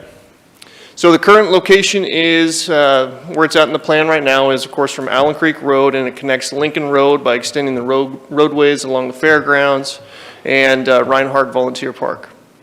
West Park Street is planned to be extended and upgraded from nearly Tusing Park to the Fourth Bridge location. And in this location, the bridge was shown to divert approximately 1,200 PM peak hour vehicles in 2040, which eliminated 835 from the 6th and 7th couplet, as well as the 315 vehicles from the Parkway Bridge. And here's kind of a graphical representation. You'll see 3 of these today in the presentation. The big bold green numbers above each bridge is the PM peak hour traffic that is projected. The green number in the brackets is the average annual daily traffic. So it'd be the total cars that that location receives in 24 hours on a typical weekday. And then underneath 6th and 7th and the Parkway Bridge, you'll see some red numbers. In the brackets, the number is the reduction in AADT, annual average daily traffic, so trips per day.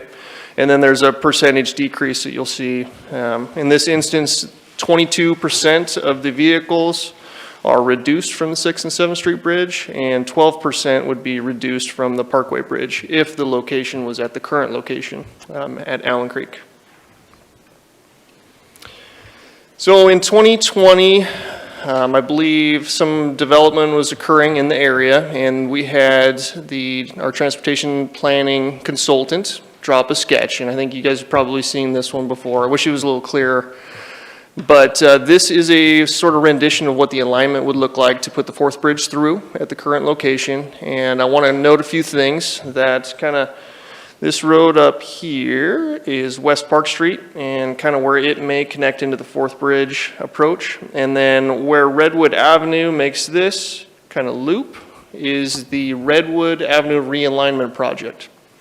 And if you guys recall, we'll get into a little bit more later, but this was a project that ODOT stated likely wouldn't be necessary once we did the amendment for the Dowell Road widening. So it's something we can look at potentially getting rid of.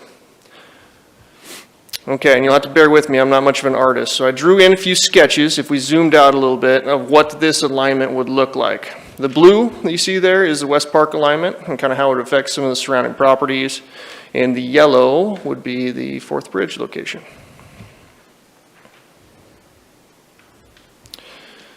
So a few projects and things we've done to get to this point. The 4th Bridge, I think, has been in place for, or at least the idea has been in place for well over 20 years. I know it was in the previous transportation system plan, which was also a 20-year planning document. Allen Creek Road Improvements Project is planned to begin construction in 2024, and it will upgrade Allen Creek Road, the remaining section, to arterial standards. So there will be a fully developed arterial road from New Hope Road all the way down to Redwood Avenue after that project's complete. Lincoln Road Improvements Project is going to be our next big transportation project. We've got a couple $1 million allocated to that in CMAQ, congestion mitigation, air quality, as well as surface transportation block grant funds through the Middle Rogue Metropolitan Planning Organization for that project. We'll probably start doing some early design. This will have to be delivered through ODOT as well since there's federal funding, but the design will start on that pretty soon. So with those two projects in place, you'll have a north-south arterial already built in place pretty much through the city there. Just missing the bridge in the middle. And then the bridge approach construction as well as West Park Street are Tier 1 projects in the transportation system plan. Tier 1 projects are projects that we project to have the funding within the next 20 years to actually build them. And some considerations for the current location. The Federal Highway Administration ruled or dictated, or however you want to say that the federal funds, which the bridge would certainly need federal funds to build, can only be used if it's outside the 100-year floodplain. So of course your columns and your abutments, things like that, can be within the 100-year floodplain, but the elevation of the actual roadway needs to be outside of it. And so the more you are within the 100-year floodplain, the more expensive and difficult it gets to do mitigation efforts. Some of those may be no-rise analysis to make sure that during a flood event, the river doesn't rise above its current flood datum. So Allen Creek Road side of this proposed bridge is high enough because it's up at a higher elevation to avoid floodplain considerations, and the Lincoln Road side appears to land in the 500-year floodplain at approximately 400 feet past the river.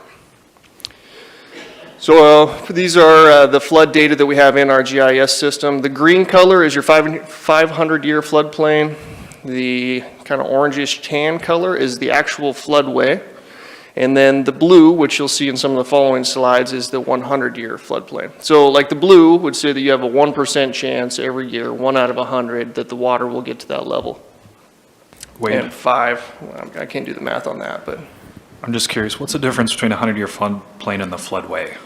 So the floodway is something that would occur statistically, it's more probable to occur more frequently. So I'm not exactly sure how they set that. Maybe it's a 1 in 50 storm.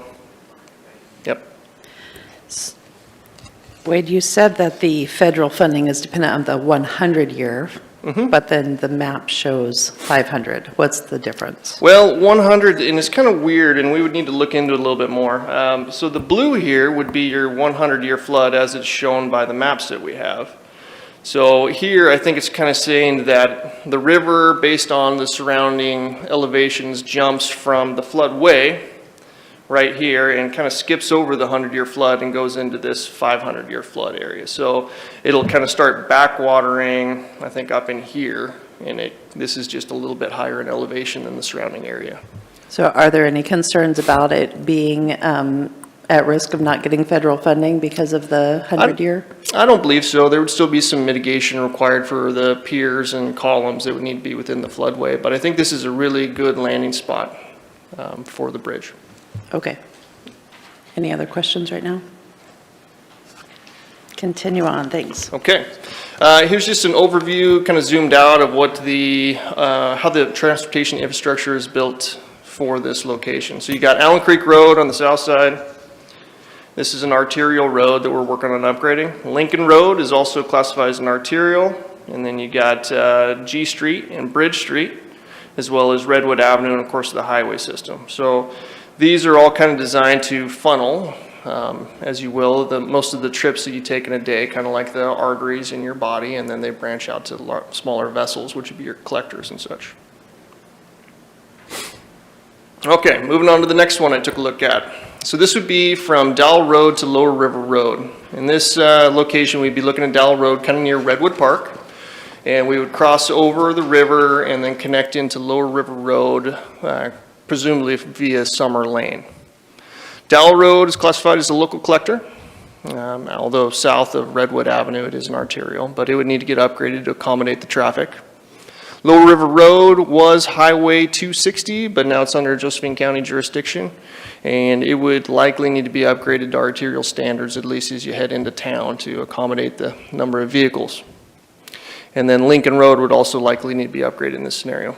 So this location, when we took a look at it, received 960 PM peak hour vehicles in 2040, which took about 625 from the 6th and 7th Street Bridge and 285 from the Parkway Bridge. So still pretty good, not quite as good as the other alignment, but this is a pretty decent option. And here's another one that I'm not going to read it to you, but it reduced it. Instead of 22%, for example, on 6th and 7th, this one's at 15.5% reduction. Okay, now into my sketch on what this would look like. So if we came off of Dowell Road, you could kind of try to pick a different alignment. Maybe you'd try to come off of Messman, which would be over here, or maybe you would try to kind of come through Annabelle, or maybe right through here. I'm not sure what the best alignment would be, but what I am sure of is that we haven't put the planning in to kind of save these spaces for the alignment. So what that would end up doing is there would be a really high cost to relocation and property acquisition. Same thing, we need to stay out of the 100-year floodplain. Once again, the south side of the road, the Dowell Road side, looks pretty good from a floodway perspective. The north side of it, however, is okay. We can hit that 500-year, but it's about 1,000 feet from the Rogue River instead of 400. And then, once again, no future planning has occurred at this site, so there would be large-scale displacements, relocations. So here's a look at our floodway data. You would need to land the bridge somewhere up in this green area on the north side, which would be a pretty long span bridge, but it can be done. And then connectivity, it's kind of the same thing. You know, you'd likely be using Dowell, using Redwood Avenue. Lower River Road is a little bit of a concern because it's undersized to date, but that could be fixed. An interesting thought that one of the county commissioners mentioned to me was the possibility of connecting Pinecrest Drive to this location. So somehow you could maybe come through here and connect into this bridge, which would be really cool, and maybe somewhere in the 60-year horizon it'd be nice to have a complete detour around the City of Grants Pass if you use the Merlin exit. So I thought that was pretty intriguing. All right, and then the third location would be Schroeder Lane to Lower River Road alignment. So this one would take off along Schroeder Lane, probably go through Schroeder Park, and land us somewhere in the Lower River Road area. Schroeder Lane is classified as a local access street, and the houses are built pretty close to it. It's kind of it's a rural 2-lane roadway with ditches on either side. And then Lower River Road is once again under Josephine County jurisdiction. And in this location, the model showed that it would receive about 740 PM peak hour trips. And that would eliminate 495 vehicles from 6th and 7th Street and 195 from the Parkway. So the model showing that the further out of town you get, the less effective the bridge is. And here's kind of a look at what that was. So instead of the current location was a 22% reduction in 6th and 7th, this was down to 11.9% reduction. And then I don't really know what this is going to look like, but somehow we're going to need to take off on Schroeder Lane and then get us onto Lower River Road. Lower River Road is really close to the river in this location, so there's no way that you could land a bridge there and then get the vehicles to be able to actually use Lower River Road. So presumably this would be some sort of an interchange style bridge where you would actually span over Lower River Road and then have an interchange somehow that would get you back onto Lower River Road. So this would be a really large structure. Both Schroeder Lane and Lower River Road approaches have floodway concerns in this location, which would result in high levels of mitigation and a long bridge span. And then quite a few displacements would be needed on both sides of the river. And I think I touched on a few of these. Also on the north side of the road, it's zoned as exclusive farm zoning, which could be a little bit difficult. I don't think it'd be impossible, but it would be difficult. And there's some wetland impacts. The further out of town you get, the more the floodway, the whole valley kind of opens up. And so you get a lot more high groundwater level influences, so you get more wetland. And then also Lower River Road would need to be upgraded to carry this kind of traffic volume. So if you're trying to put 10,000 vehicles through there, we need to upgrade that road in there. And much of Lower River Road is within the actual floodway. Not the 100-year or the 500, but it would be very difficult. All right, now here's a look at what the flood zones look like. The green, this is the first time we're kind of seeing those pop up, are the 100-year floodplains out here. Or I'm sorry, the blue is. Green is the 500-year, and then the tan would be your floodplain. And then connectivity is kind of the same as the Dowell Road intersection. We've got a lot of arterials that could serve it. Lower River Road is a real concern, but a connection to Pinecrest could be something cool to model later. All right, and then a few other further considerations. So Council recently amended the transportation system plan, which included the widening of the Dowell River Road project, and that would likely eliminate the Redwood Avenue realignment, which could lessen some of the requirements on any development in that area. And the city is going to have to recreate its transportation system plan in 2026 for compliance with the climate-friendly and equitable communities rules, which could potentially give us another look or another chance to look at the fourth bridge and actually have ODOT's might of TPOW behind us to look at those a little bit closer. And amending the transportation system plan now would make us have to be compliant with the climate-friendly and equitable community rules, which is why we were hurrying to get the Dowell Road amendment through last time. And so this is kind of future steps, next steps, and we're at your discretion here. So we can maintain the current fourth bridge alignment and associated transportation system projects and try to take a look at it in 2026 when that project is underway to redo the transportation system plan. We could pick a new fourth bridge alignment today and amend the transportation system plan.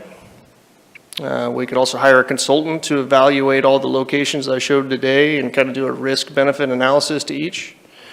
And then I can also come back to you after TPOW is done, taking a look at West Park Street. We could consider eliminating that if it's not shown to be vital to how the fourth bridge works.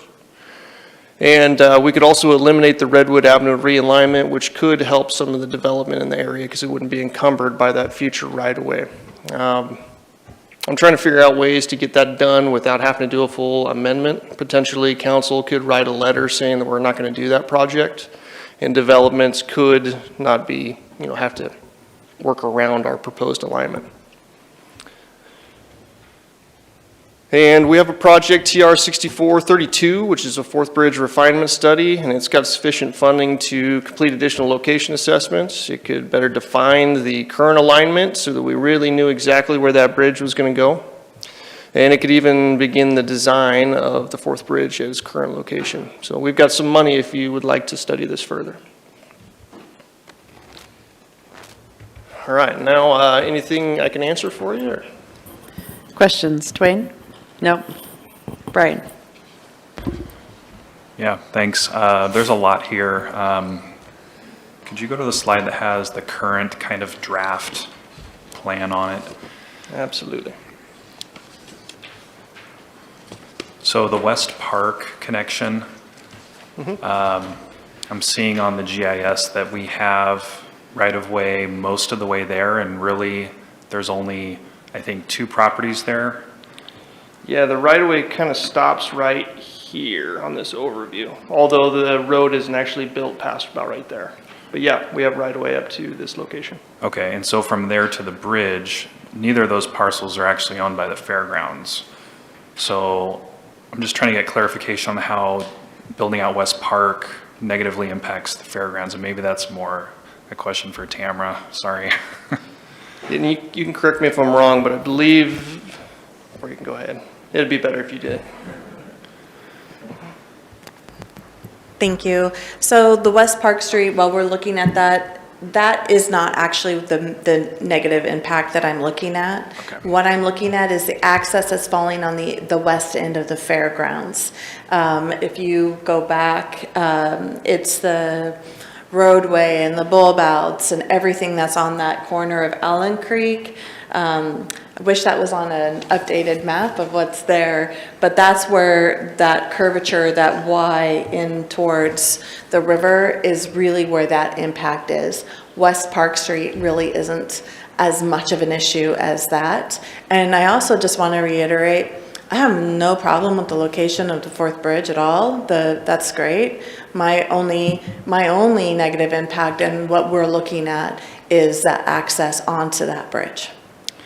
Okay, so if we're able to work with this site and modify some of those crazy curves and dead ends, that would probably be sufficient for your purposes? Absolutely. Okay, thank you. Other questions? Rick? So if we wanted to proceed with such modification, what would be our choices? You said you had amendment was one way, and there's other mechanisms we could use? Yeah, I would need to get some clarification from DLCD, but I don't see why council couldn't just write a letter that says that we don't want to do the Redwood realignment project. And if you were to do that, this whole arch portion and all of these cul-de-sacs would go away, and it would be a standard intersection just the same way it is today, maybe an extra lane or something like that. But it would be a signalized intersection like it is today. Would that have to be entered in our master transportation plan in some way, at least referencing such letter? Well, I don't think that it would need to, and we could clean it up during the 2026 transportation system plan. So I think that would be enough for our planning department to feel comfortable not requiring like right-of-way dedications or something like that for that portion. Joel? So Wade, I'm not a transportation planner, but my question is, that seems obvious to me. Why wouldn't we do that? I'm with you. That's why I suggested it. Well, let's just do it then. Yeah. I really wish during the last amendment we'd have had a little bit more foresight and hadn't moved it to tier 3. We could have got rid of it right then. But What is the logic behind what's going on here right now? Obviously, somebody went to a lot of trouble to think of this. yeah. So what it is ODOT goes back to our previous Dowell Road conversation that ODOT would like to get rid of that intersection in front of Cartwright's and the YMCA.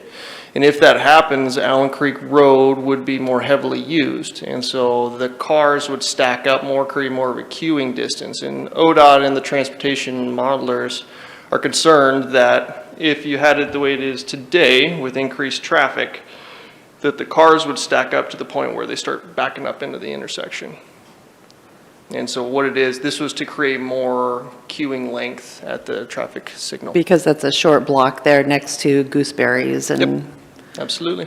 Okay. But then when we put in the Dowell Road widening, then Dowell Road should take a lot of that load for that, and they don't think we need the realignment. Okay. Other questions? Val?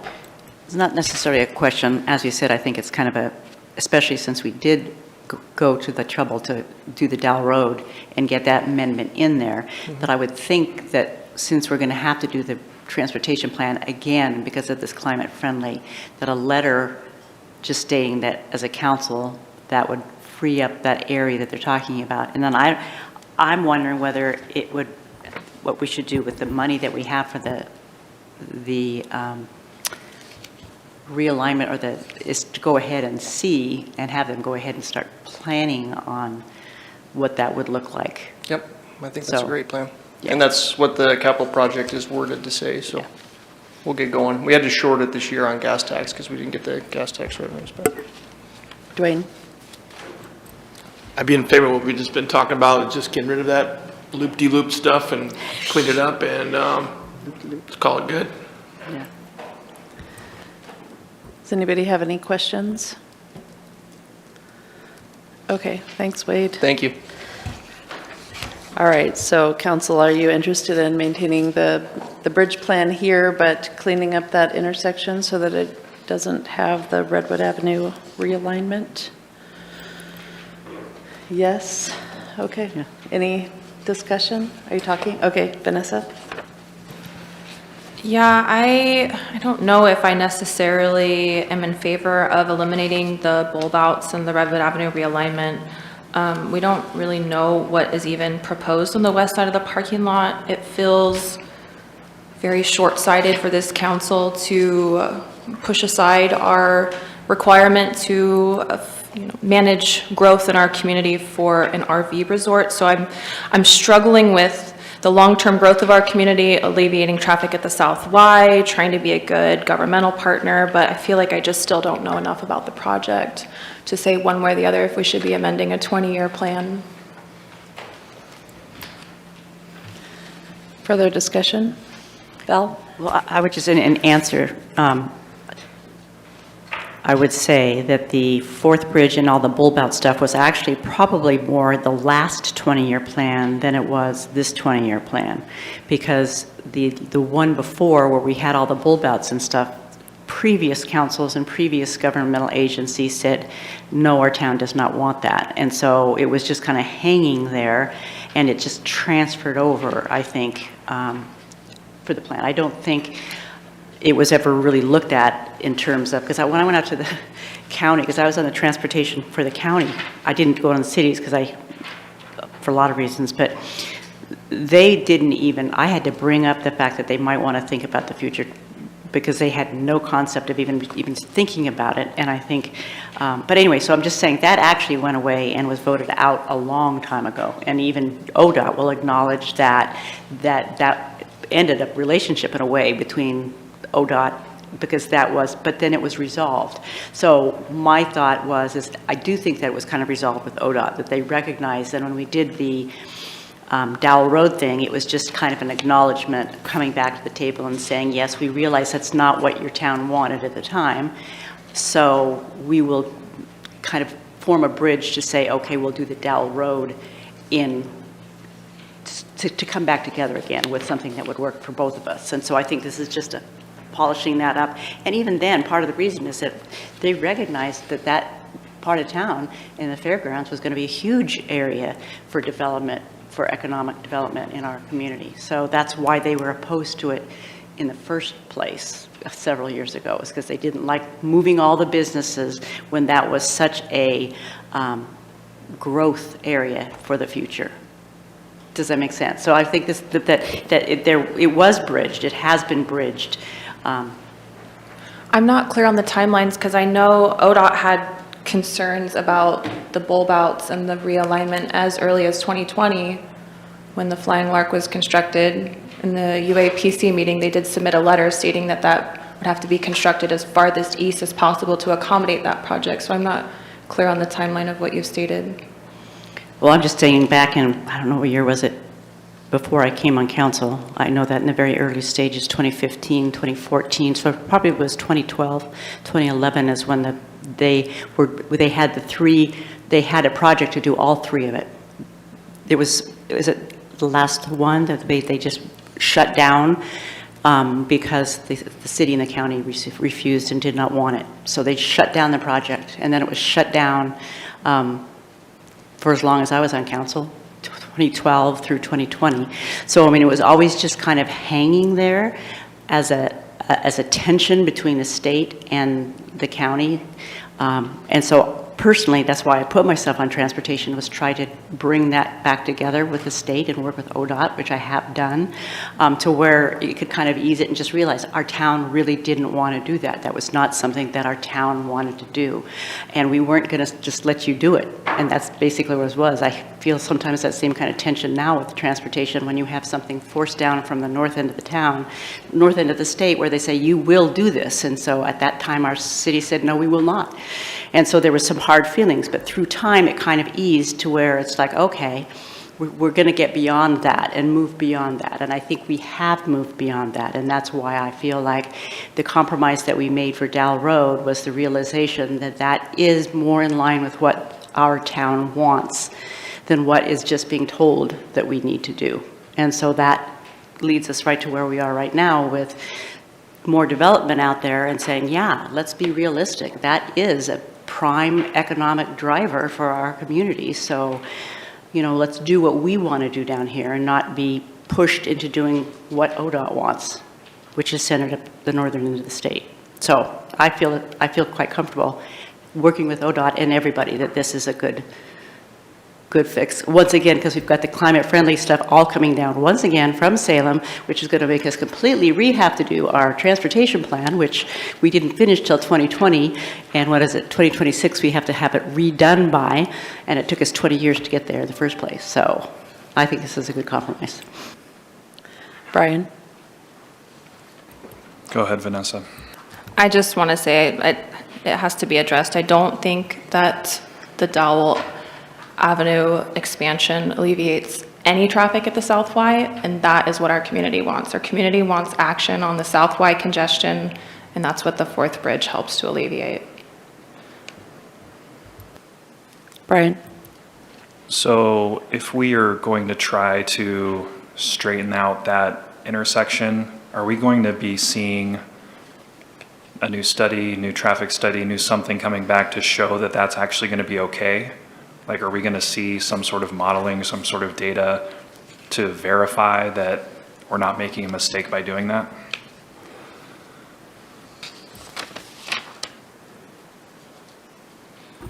Yeah, we certainly can. That's one thing that we asked TPOW to model, as well as decoupling West Park Street. Okay, thanks. Yeah, and some of the old, I think when we were in here talking about Dowell Road, I believe some of those traffic counts in those early packets, feels like a long time ago, but showed what it looks like even without the realignment. Rob? So Wayne, then we're roughly a few weeks away from getting that information back from TPOW. And so at that point, we can probably make an informed decision as to whether or not we're making the right move or whether we might have any long-term impacts that we haven't seen, right? Thank you. It sounds like maybe about a month or 6 weeks. Probably 4 or 5 weeks at this point. We put the request in last week. It's fine. We have plenty on our workshop calendar to keep us busy for a few weeks. I just wanted to clarify while we have Tamara here that the intersection there and then that little spur that kind of makes a little hook down into the fairgrounds, is that what we're talking about? That, I don't know if we can bring the,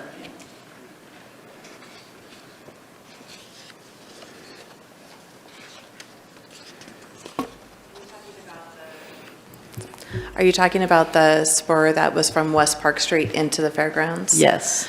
I don't really know that necessarily impacts anything or what the benefit of that would be, quite honestly. But what really is the problem is that if you're coming in from Allen Creek headed towards the fairgrounds, you can see that there's a nice little triangle there that chops off the west end of the fairgrounds. And on a current map, you would also see that the actual horse track is extended beyond that point as well.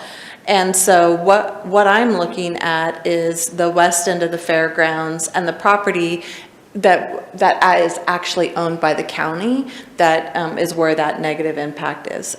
Some of the additional things, you know, like you're saying, we're looking future down in the road.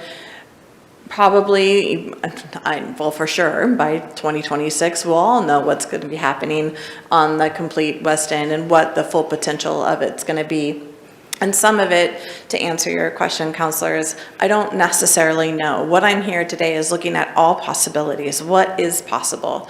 And as I'm talking to developers and I'm talking about the different things that we can do, what has keep coming up is this little triangle that cuts off that west end.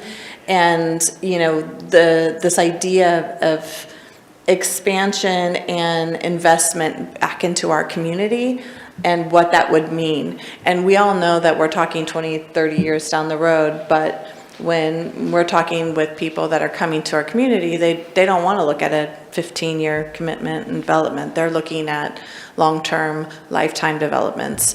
And so that's where I was misinformed. I thought that little Redwood expansion had already been removed. I was quite surprised that it was still there. So what I really wanted to know is that, you know, fine with the fourth bridge being there, that's great. If that's best for the community, fantastic. But I'm just wondering if, you know, for the next 20, 30 years, if, you know, we can be really putting something into our community instead of just placeholding something on a corner that prevents that from happening. So this highlighted yellow triangle cuts across what we would call the Flying Lark parking lot, I think, right now. Mm-hmm.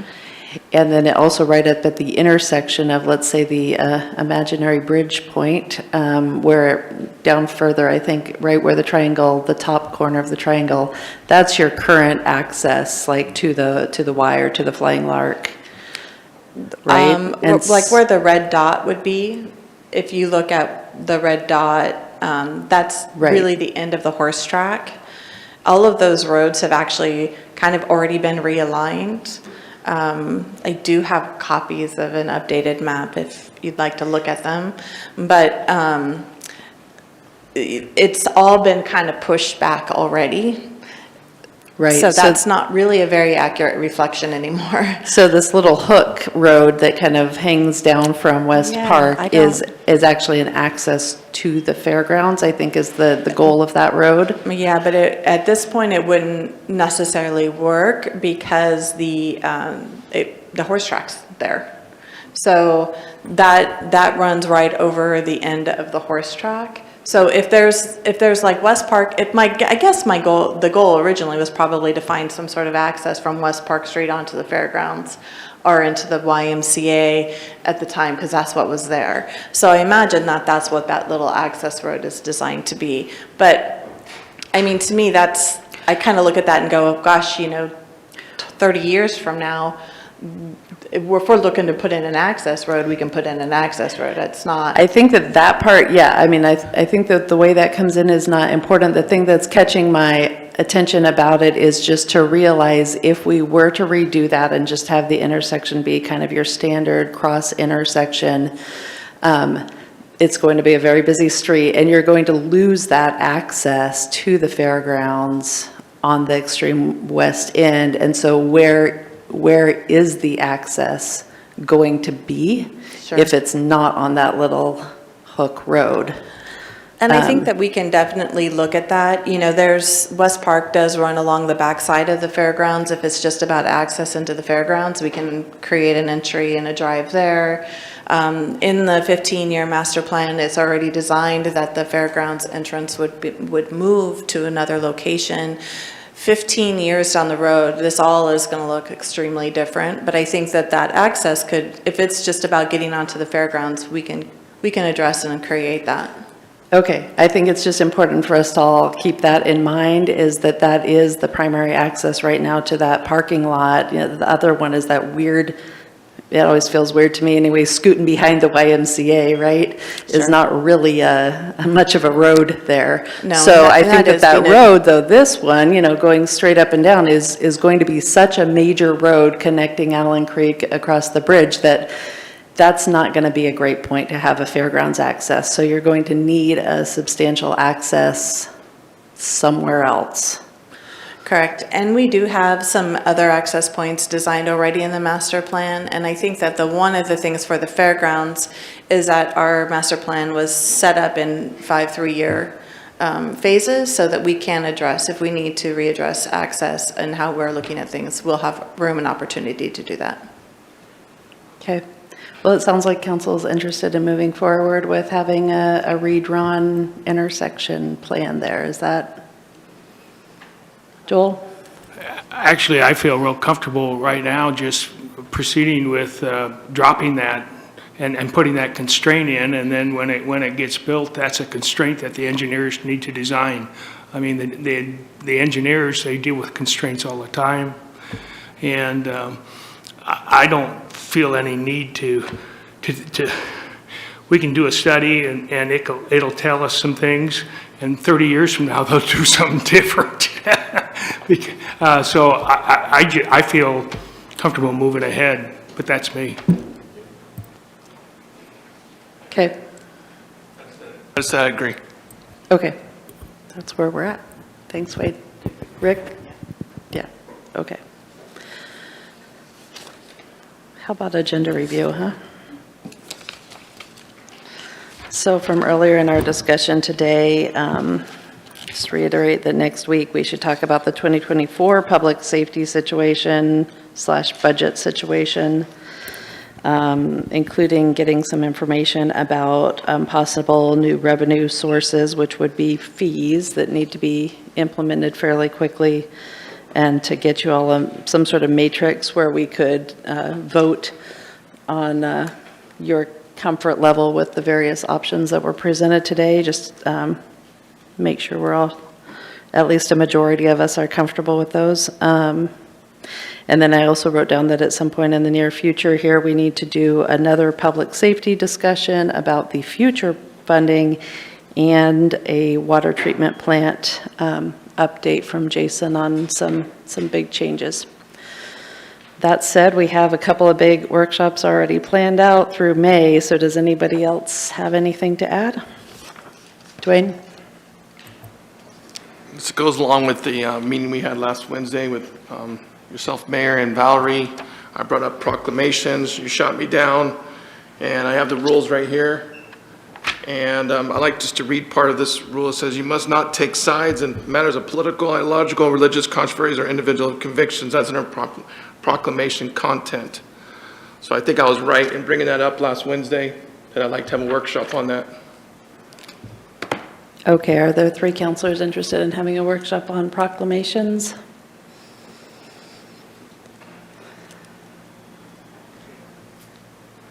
Who's saying yes? Joel and Val? Yeah, I think that the whole council needs to buy into it. Doesn't mean that every proclamation is going to go by the wayside, but I can see a situation where that would be very useful, and not just one person. Okay. Mayor? Yes. I just want to say I could not think of a bigger waste of time. Okay. Anything further? Yeah, JC? The May 2nd meeting with the deferral of decision to next week potentially for the budget, I would suggest that we tentatively cancel the May 2nd and tentatively keep the May 9th and meetings on. We may need to reschedule those for a later date in later May, and then finalizing the budget decision in June to make sure that we do the proper public noticing. Are you scheduled for 3 budget committee meetings? We'll try and fit it in 3. I see there's a 4th one. May 9th and May 11th. Okay. And then there's another one on May 16th. Okay. Are you all okay with canceling May 2nd? Okay, we'll postpone it. Anything further today? Motion to adjourn? I move to adjourn. Seconded by Rick. Thank you. All in favor of adjourning today? Say Aye. aye. Any opposed? Okay, we're adjourned and see you on Wednesday.